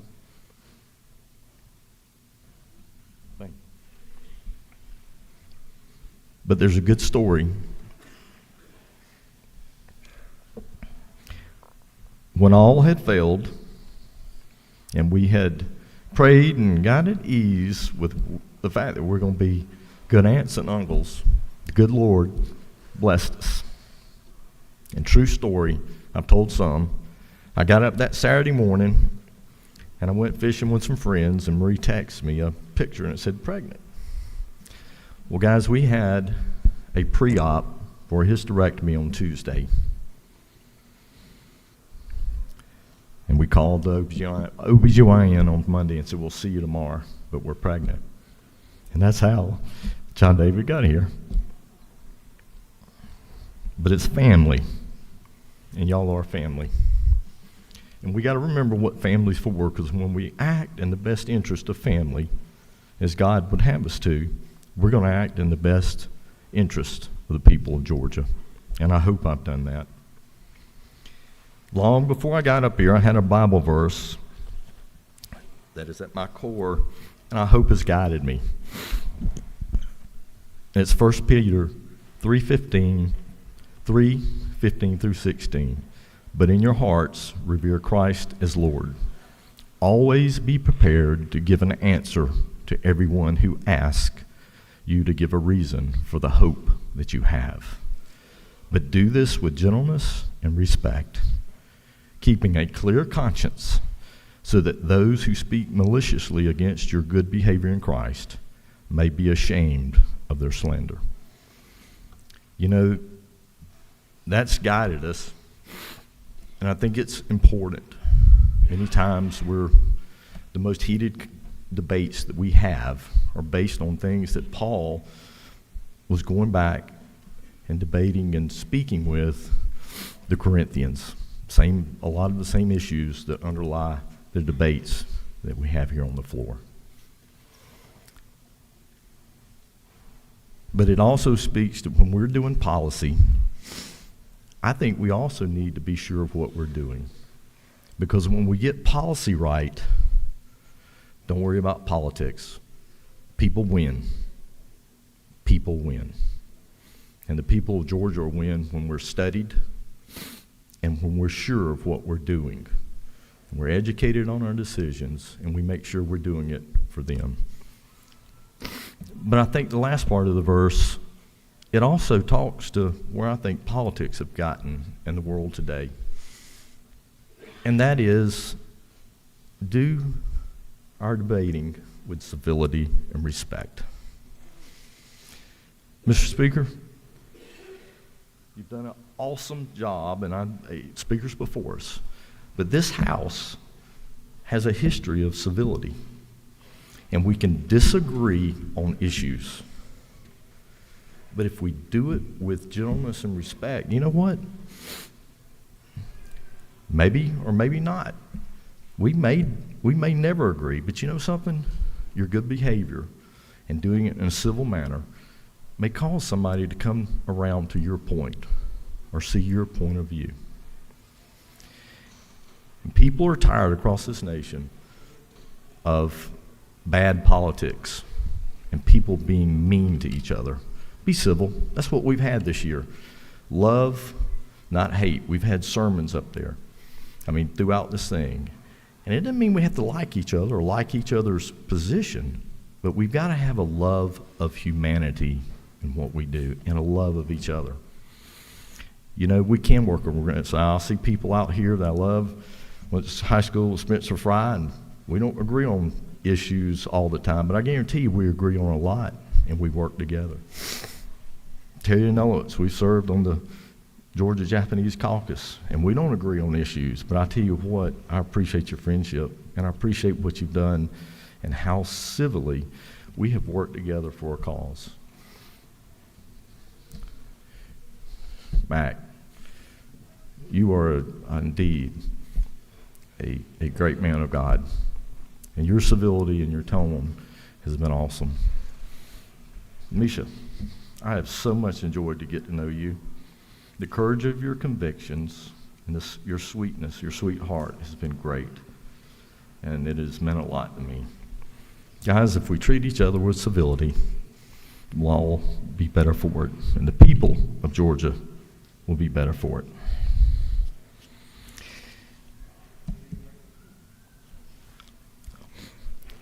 There's so many people.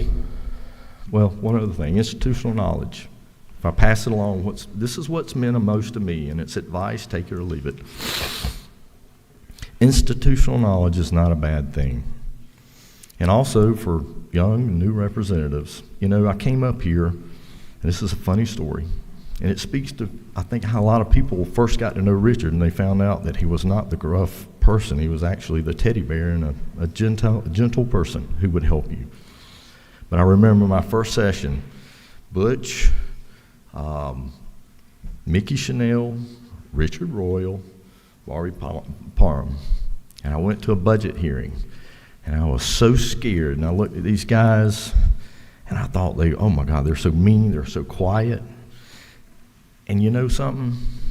In the end, I ended up sitting for 2 years, and I watched these guys, and I soon learned that when they got up to speak, people not only heard them, they listened to them.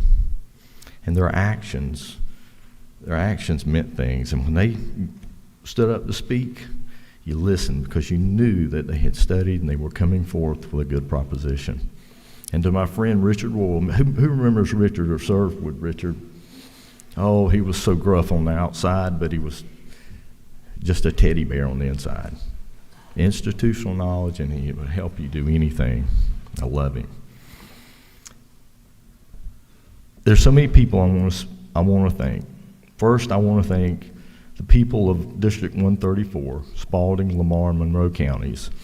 And in my previous districts that also included the people of Butts and Henry, you've honored me with your support and your trust, and I'm forever grateful. I hope that I've lived up to that support and trust. I've given it my best. You know, over the years, I've served under 3 governors, Governor Sonny Perdue, Governor Nathan Deal, and Brian Kemp. Each of them have faced unique circumstances, and each, I believe, have faithfully led our state through difficult times. But I especially want to thank Governor Brian Kemp. The COVID pandemic was unprecedented. And if you think about it, there was no playbook. There was no precedent. There was no historical reference to go back to say, this is how we got through this. Governor Kemp, you wrote the playbook as you went, and you did it in a way that not only led this state through the pandemic, but you did it in a way in which we came out on the other side, I believe, stronger and better for it. Your unwavering leadership in tough times, and sometimes facing a lot of criticism, I just want to say thank you. And I would not have wanted to be in that position and having to make those decisions. But he did, and he did with courage and conviction, and we're all better off for it. Speaker Burns, John, can I call you? Oh, I shouldn't. You know, John will never let me live it down. You know, we were roommates. So when we first got elected, Dale and John and Marie and I were roommates. And, you know, we had, up until the time we got pregnant with John David, we were up there. He'll never let me live this down, but we, again, pregnant with John David, and that session came in. He was born February 1 of 13. And I spent one night that session at the apartment, and he said that was probably the most expensive night that I've ever spent, you know. But you know something? Speaker Burns has led in this House for 20 years as a chairman of a committee, as the majority leader, and now as the speaker. Speaker Ralston's sudden passing left huge shoes to be filled. Speaker Burns, John, I would say that you've not only filled those big shoes, you've outgrown them. His leadership and the civility that he brings to this House makes us more unified and more effective so that we can go do the right thing for the people of Georgia. You can't ask for anything better in a leader than what we have in Speaker John Burns.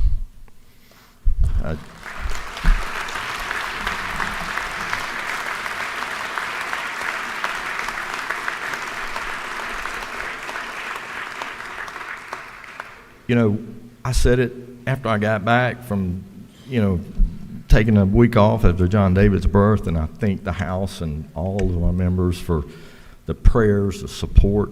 But I made a comment. It was that year, and it was about, we're going through ethics, and we were getting a bad rap. You know something? We're a part-time legislature. We're made up of moms and dads, of brothers and sisters, of grandparents, of aunts and uncles and neighbors, of people you see at the grocery store, people you see at church, and all among your communities. We are citizen legislators. But first and foremost, we're just family and we're ordinary citizens. And we come up here, and I think we do a awesome job because we are civil. And as long as we stay that way and remember that we're citizen legislators, remember family, again, we're going to do what's right for people. There are a lot of people that make this work, and it's all the way from the clerk's office and the dedicated staff that keeps us running, especially as we get towards the end of session and things get chaotic. At Legislative Council, to our administrative admins, to the law enforcement officers that keep us safe, and to the doorkeepers that greet us every day. They are the folks that make us look good. And I would be remiss if I didn't mention and thank the best House Budget Office and research team, I'd say, in the nation, especially the ladies that have helped me in my appropriation role over the years. God bless them. They've had the patience of Job and have kept me straight. They are indeed the best, and they do so much for us. Chairman Hatchett, thank you for what you've done. No, hey, they are good, but thank you for what you've done. You've done an awesome job in filling that role as Chairman of Appropriations. I want to thank my family, the Knight family, the Harvey family, as we got going through this. Again, it all began with running our marriage, and without them, I don't know if I would have made it that first year, but they've been great. But most of all, I got to thank my wife, my soulmate, my best friend. Marie, this would never have been possible without you. Your support, your love, and quite frankly, the sacrifice that you've allowed our family to make for me to be up here for 20 years. I love you more than anything else in the world. And to John David, buddy, you are God's precious gift, and I love you too. It is that next season. It's here.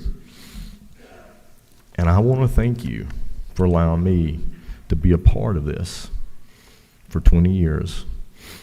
I know we've done some good, but I hope you will take this and continue on. I know Georgia's in good hands. God bless you, and God bless this state.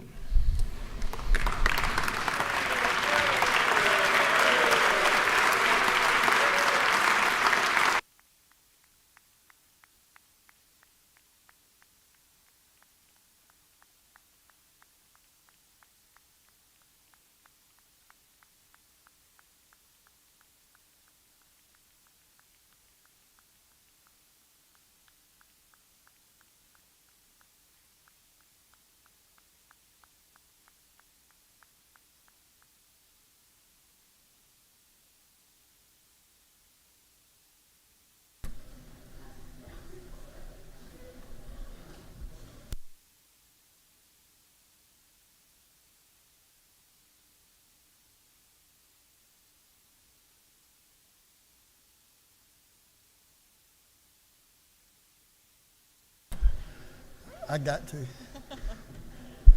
David, that was good, but I'm sure glad old John David looks like his mama. That's all I'm going to tell you.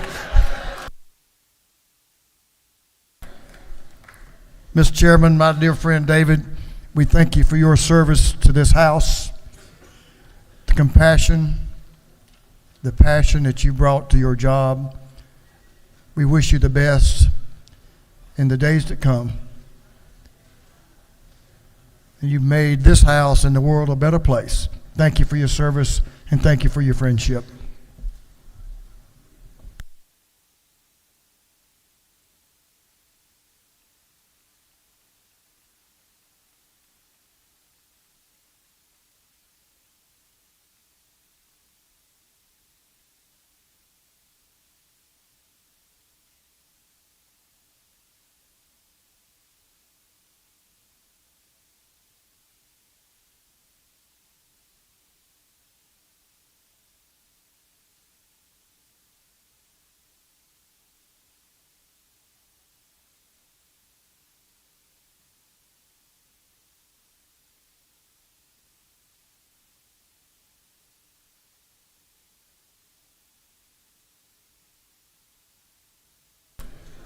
Greg, David, thank you for your service, thank you for your friendship, and thank you for your love of all these house members. We appreciate both of you.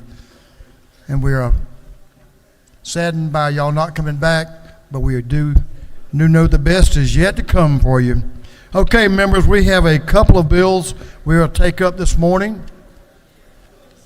I'll go ahead and let you know we're only going to take up two of the bills on the rules calendar.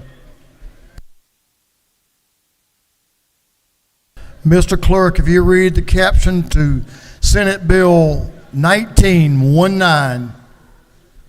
Senate Bill 19 by Senator Kirkpatrick, the 32nd, Summers the 13th, Setzler the 37th, Albers the 56th, and others, being titled an act to amend Title 15 of the Official Code of Georgia Annotated relating to courts so as to provide for collection of passport application and processing fees by clerks of superior courts and probate court judges. This bill having referred to the Committee on Judiciary, that committee recommends that this bill do pass by committee substitute.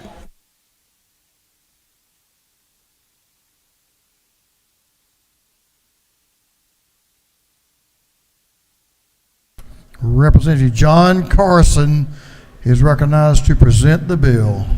Mr. Chairman. Thank you, Mr. Chairman. I'm asking for the House's adoption and passage of Senate Bill 19. What this has to do with are the passport application fees that are allowed to be retained by Superior Court clerks and probate court clerks. You can see that the bill, all it is transparency and disclosure. It started out quite a bit different. If you remember this issue, it's an issue that's been around for a while. But all this is doing is providing transparency and disclosure, requiring a quarterly report to that local governing body in regard to the fees, sums, and other remuneration, basically the passport application fees that are retained by the Superior Court clerks and the probate judges. That's all the bill does, and this is just simply transparency and disclosure. And Mr. Speaker, if there's no questions, I will yield the will. You have no questions. Thank you, Mr. Speaker. I ask for your favorable consideration. The gentleman has yielded the well. Is there any objection to the previous question being ordered? Chair hears none. The previous question is ordered. Is there any objection to adopting the committee's substitute? The chair hears none. The committee's substitute is adopted. Is there any objection to agreeing to the report of the committee, which was favorable to the passage of the bill? The chair hears none. The report of the committee is agreed to. Shall this bill now pass? All in favor of the passage of the bill will vote yes. All those opposed will vote no. And Mr. Clerk, will you unlock the machine?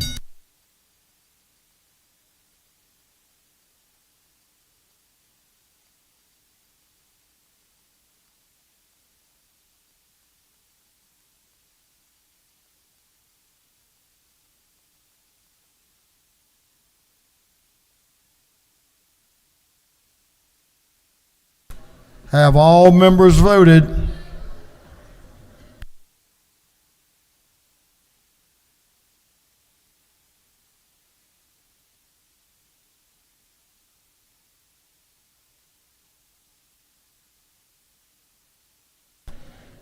Have all members now voted? If so, the clerk will lock the machine on the passage of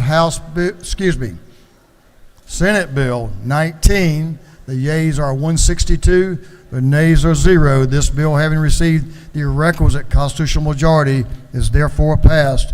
Members, if you will help me welcome a former member of the Georgia House of Representatives, Representative Matthew Wilson. Good to have you back. Good to see you, sir.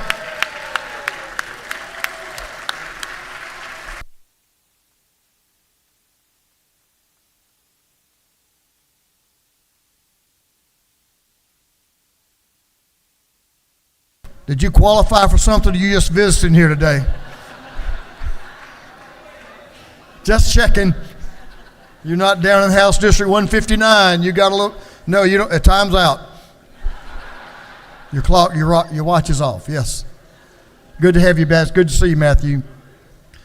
Mr. Clerk, will you read the caption of Senate Bill 334? Senate Bill 334 by Senator Alvers, the 56th, Robertson, the 29th, Kirkpatrick, the 32nd, and others, to be entitled an act to amend Code Section 25.323 of the Official Code of Georgia Annotated relating to minimum requirements, equipment, and clothing, and insurance relative to local fire departments generally. This bill has been referred to the Committee on Insurance. That committee recommends that this bill do pass. Chairman Lumsden is recognized to present the bill. Mr. Chairman. Mr. Speaker, members of the House, I bring to you Senate Bill 334. This bill is known as Helping Firefighters Beat Cancer Act. We passed this into law back in 2017 to help our firefighters deal with the increased risk of cancer they face from on-duty exposure to hazardous chemicals. This bill before you today makes a few minor changes to make the intent of the bill clearer. In the definition section, it changes rectum to rectal for pertaining to a type of cancer. It makes it clear that a firefighter's service is with fire service in this state, that the diagnosing physician is board certified, and the firefighter's service can be with a legally organized fire department in this state. Mr. Speaker, those are the changes. That is the bill. I would appreciate your favorable consideration. Gentleman has no question. I think he's going to yield the well. He has no questions. I yield the well, thank you. Gentleman has yielded the well. Is there any objection to the previous question being ordered? The chair hears none. The previous question is ordered. Is there any objection to agreeing to the report of the committee, which was favorable to the passage of the bill? The chair hears none. The report of the committee is agreed to. Shall this bill now pass? All in favor of the passage of the bill will vote yes. All those opposed will vote no. And the clerk will unlock the machine.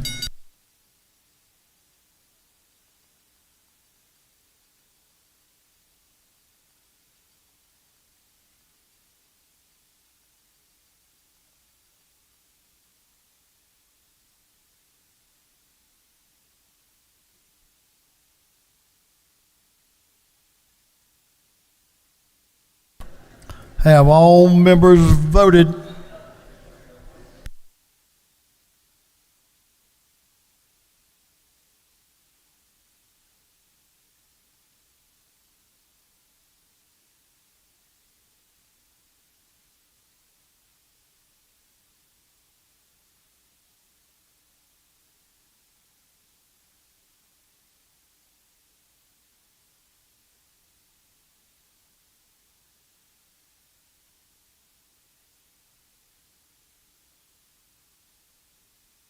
Have all members voted? If so, Mr. Clerk, will you lock the machine? On the passage of Senate Bill 334, the yeas are 164, the nays are 0. This bill, having received the requisite constitutional majority, is therefore passed. For what purpose does Representative Montahan rise? Thank you, Mr. Speaker. To make a motion? State your motion. I'd like to recommit House Resolution 1066 to the Committee on Rules. Mr. Clerk, will you read the caption? House Resolution 1066, expressing support for Iranian people's desire to a democratic, secular, and non-nuclear Republic of Iran. On the gentleman's motion that House Resolution 1066 be withdrawn from the calendar and recommitted to the Rules Committee, is there objection? Hearing none, it is so ordered.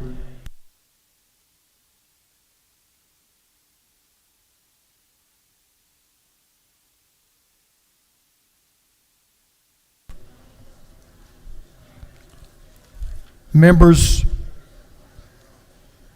that action and this action will complete the rules calendar for the day. Senate Bill 389 will be postponed to the next legislative day.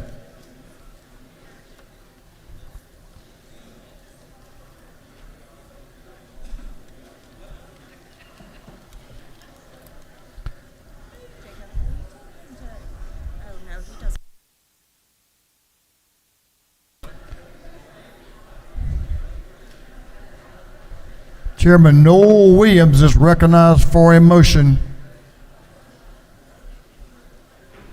Thank you, Mr. Speaker. I move that the House agree to the Senate substitute to House Bill 63. Mr. Clerk, will you read the caption? House Bill 63 by Representative Williams, the 148th. Taylor, the 173rd, Lumsden of the 12th, to be entitled an act to amend Code Section 13.1 of the Official Code of Georgia Annotated relating to furnishing claims experience to policyholders. Chair recognizes Chairman Williams to explain, Chairman Noel Williams to explain the Senate substitute. Thank you, Mr. Speaker. It was just a one line they changed from July 1st of 2023 to make it effective July the 1st of 2024. That's all the bill does. You have no questions. Thank you, Mr. Speaker. I ask for your favorable consideration. On the gentleman's motion that the House agree to the Senate substitute to House Bill 63, all those in favor will vote yes, those opposed will vote no, and the clerk will unlock the machines.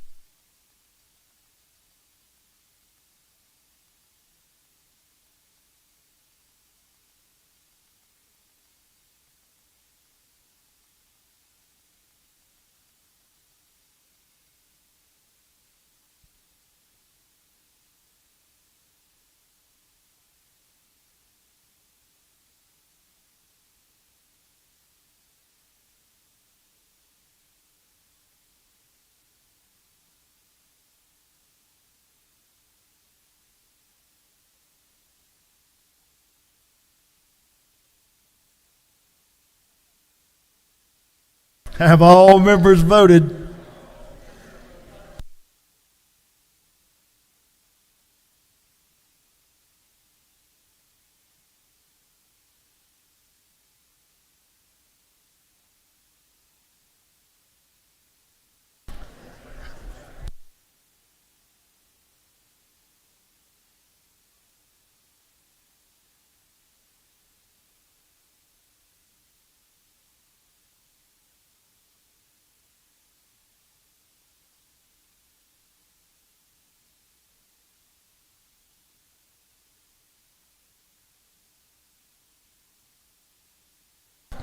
All members now voted. If so, clerk will lock the machine.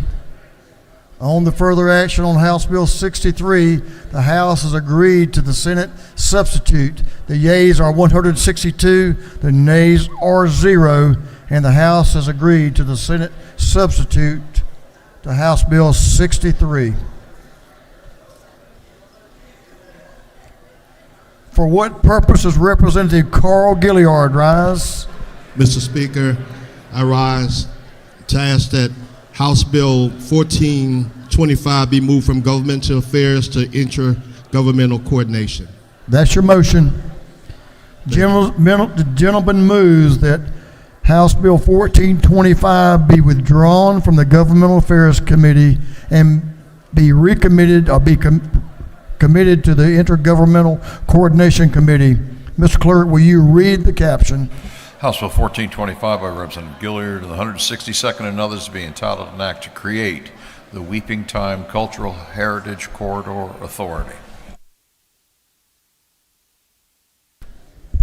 On the gentleman's motion that House Bill 1425 be withdrawn from the Governmental Affairs Committee and be recommitted to the Intergovernmental Coordination Committee, is there objection? Hearing none, it is so ordered.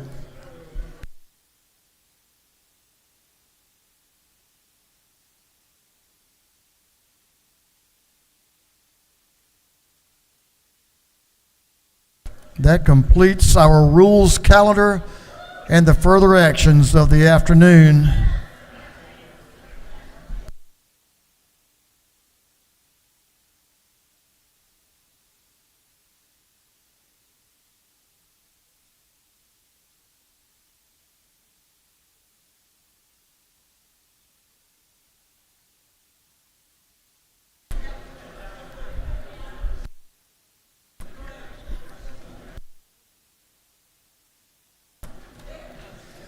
Members, we'll move on to afternoon orders. I'll ask you to give special attention. We have the first afternoon order.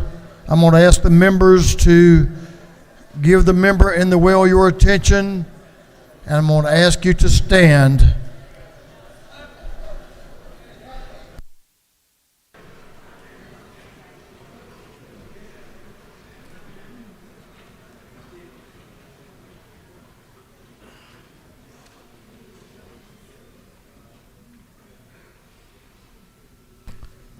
Representative Rick Townsend and I think some of the coastal delegation are recognized for an afternoon order and a remembrance.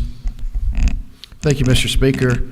It's our, with deep thought, we just want to recognize Herbert Campbell, citizen of St. Simon's Island, World War II vet, recently passed away at the age of 98.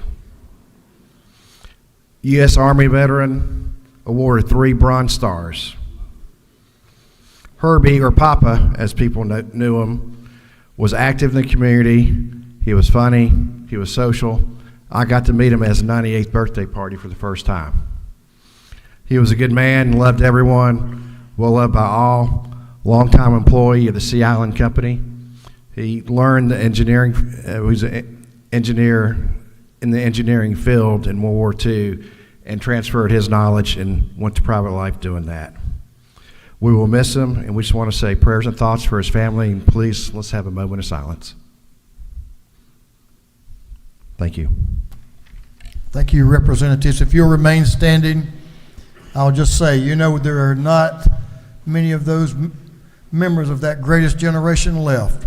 What a great sacrifice. What a great life, 98, blessed by the good Lord. Representative Carl Gilliard is recognized now for the afternoon order. Representative Gilliard. And friends. Thank you, Mr. Speaker.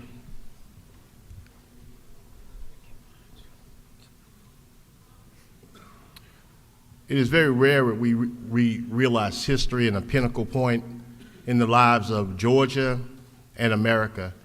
And so, my brothers and sisters, I'm going to ask if you would focus your attention on the screen.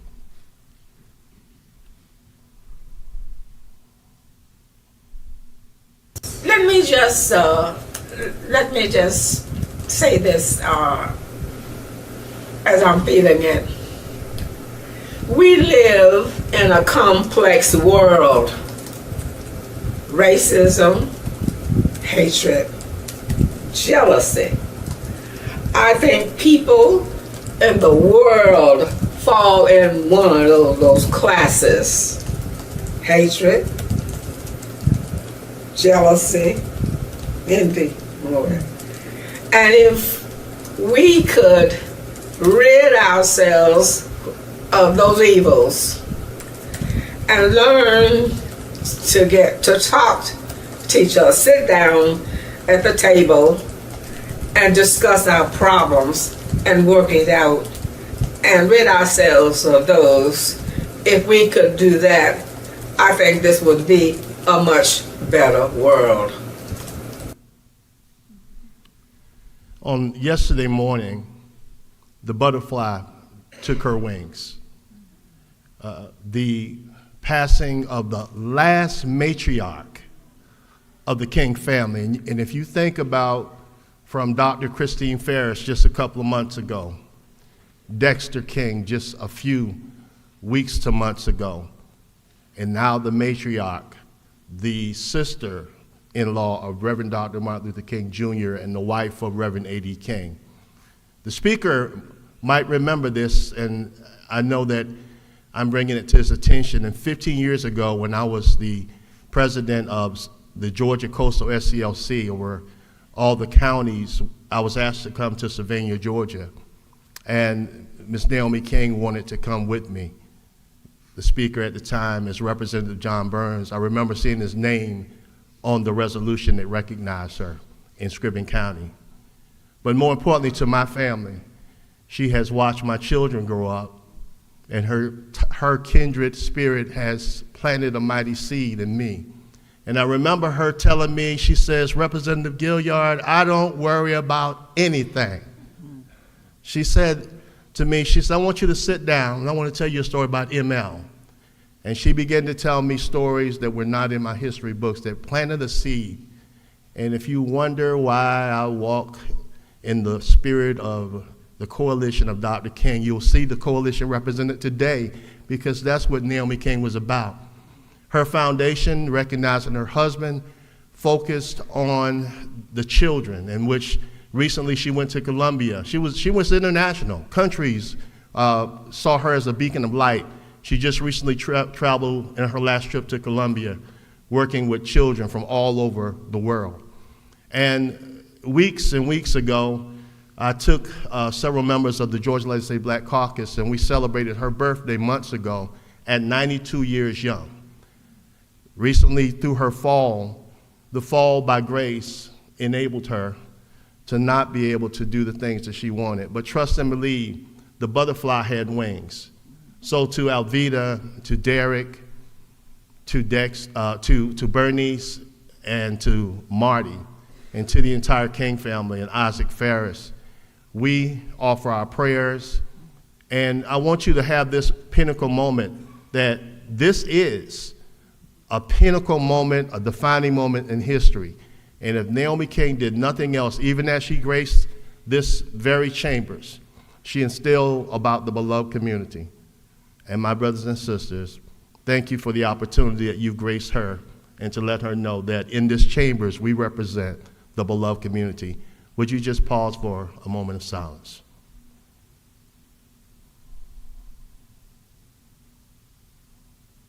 Thank you, Mr. Speaker. Thank you, my brothers and sisters.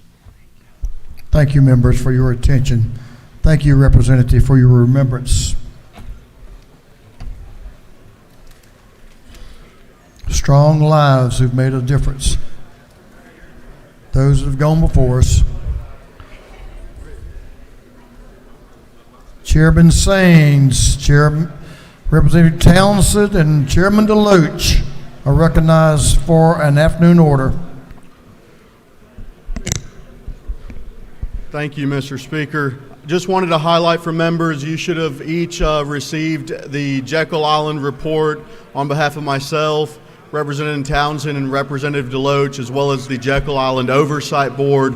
This is just highlighting the achievements of the Jekyll Island Authority on our great and treasured state-owned island. They're doing a great job expanding bike paths, revitalizing the historic district, and expanding their revenue source so that they remain a self-funded authority. Thank you, Mr. Speaker.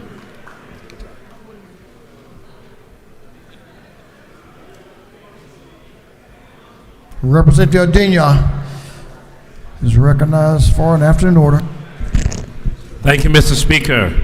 Colleagues, if you can put your eyes on the screen, I'd like to bring to your attention, for the first time in history, Grayson High School, both boys and girls basketball teams will be at the state champions this weekend.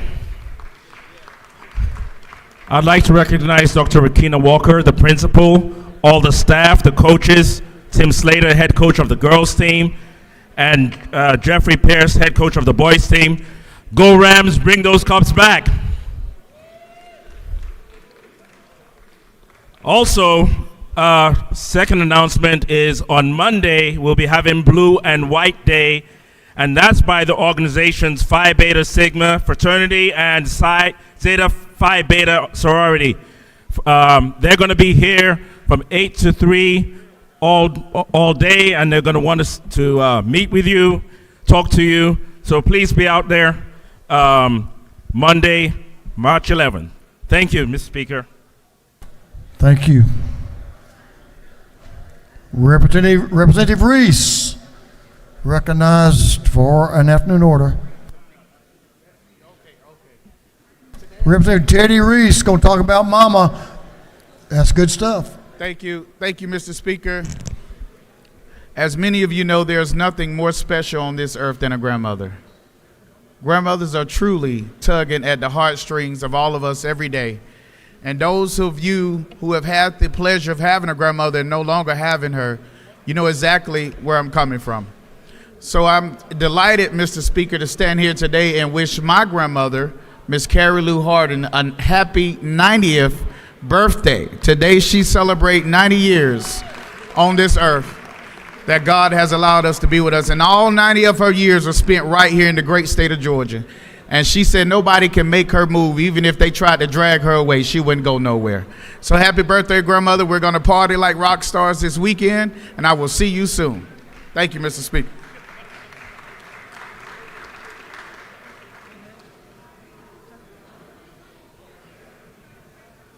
Thank you, Representative. Representative Ramon is recognized for an afternoon order.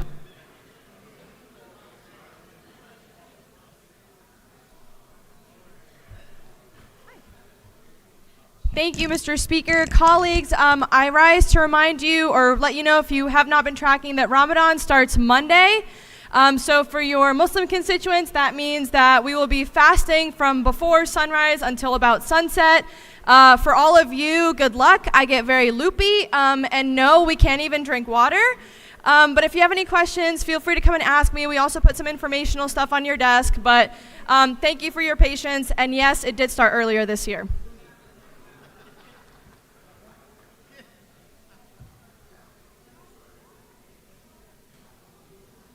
That completes our afternoon orders. Mr. Clerk, will you read the caption to a group of privileged resolutions? Honoring the life and memory of Randall Carragus Brigham. Recognizing and commending Samantha Sam Patton on winning the GHSA Wrestling State Championship title for 2023-2024. Recognizing and commending Grace Allen Lundy. Recognizing March 13, 2024 as Golf Day at the State Capitol. Commending Bruce Redmond, Effingham County's 2024 Georgia Farmer of the Year. Recognizing the Georgia Advocates for Crime Prevention, Inc. and Clayton Lee. Recognizing and commending community organized relief efforts. Commending Seth Winstead, Rome High School's 2024 Star Teacher. Recognizing and commending Stephen Wertheim, MD. Congratulating Brendan Strickland, Rome High School's 2024 Star Student. Commending Gabriella Creel, Unity Christian Schools 2024 Star Student. Commending Ryan Okubo, Unity Christian Schools 2024 Star Teacher. Commending Benjamin Cranford, Armurchie's High School's 2024 Star Student. Recognizing and commending Amaryllis Alexander. Recognizing and commending Core. Commending Seth Bates, Armurchie's High School 2024 Star Teacher. Commending Fernando Monteroso, Pepperell High School's 2024 Star Student. Recognizing and commending the Capitalized Georgia Empowering Financial Futures and Business Excellence Symposium. Commending Jonathan Silver, Pepperell High School's 2024 Star Teacher. Congratulating the South Effingham High School wrestling team for winning the 2024 GHSA Class 6A State Wrestling Championship. And congratulating the South Effingham High School's Game Day Cheer Team for winning the 2024 GHSA Class 5A 6A State Game Day Championship. And for other purposes, that completes the reading of the privileged resolutions.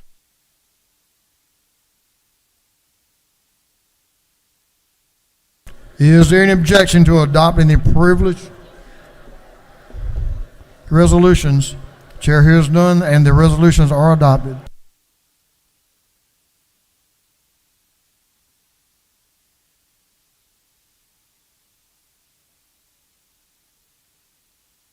We have a couple of announcements, members. If you'll give your attention to Representative Panich, Representative Pennage is recognized for an announcement. Thank you, Mr. Speaker. Upon adjournment, the Fulton delegation will be meeting in CLOB 307. Fulton delegation, House and Senate, 307 CLOB. Thank you. Upon adjournment, I'm not sure what the other crowd's doing. I'm not sure if the other crowd's adjourned yet, but we are just about there, so it'll be pretty quick. Representative Reeves is recognized for an announcement. House Judiciary Committee members, we got a photo right upon adjournment, and if you don't show up, we're going to put Todd Jones and Brad Thomas in charge of deep faking your picture, so show up in person.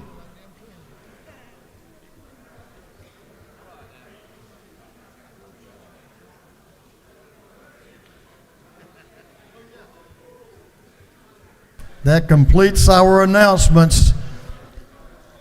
And we have a birthday for one of our beloved members on Sunday. Representative Amari Crawford has a birthday. Happy birthday, my friend. Okay, members, if you have a page, we're going to take a couple of page photos as soon as we do this next step.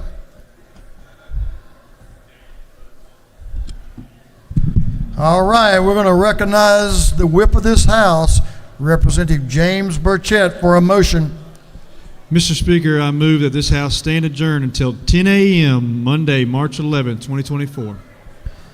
On the motion of the whip of this House, Representative James Burchett, that this House be adjourned until 10 a.m. Monday, March the 11th, 2024. All those in favor will say aye. All those opposed will say no. Oh, let's stay here a while. I think the ayes have it. This House stands adjourned.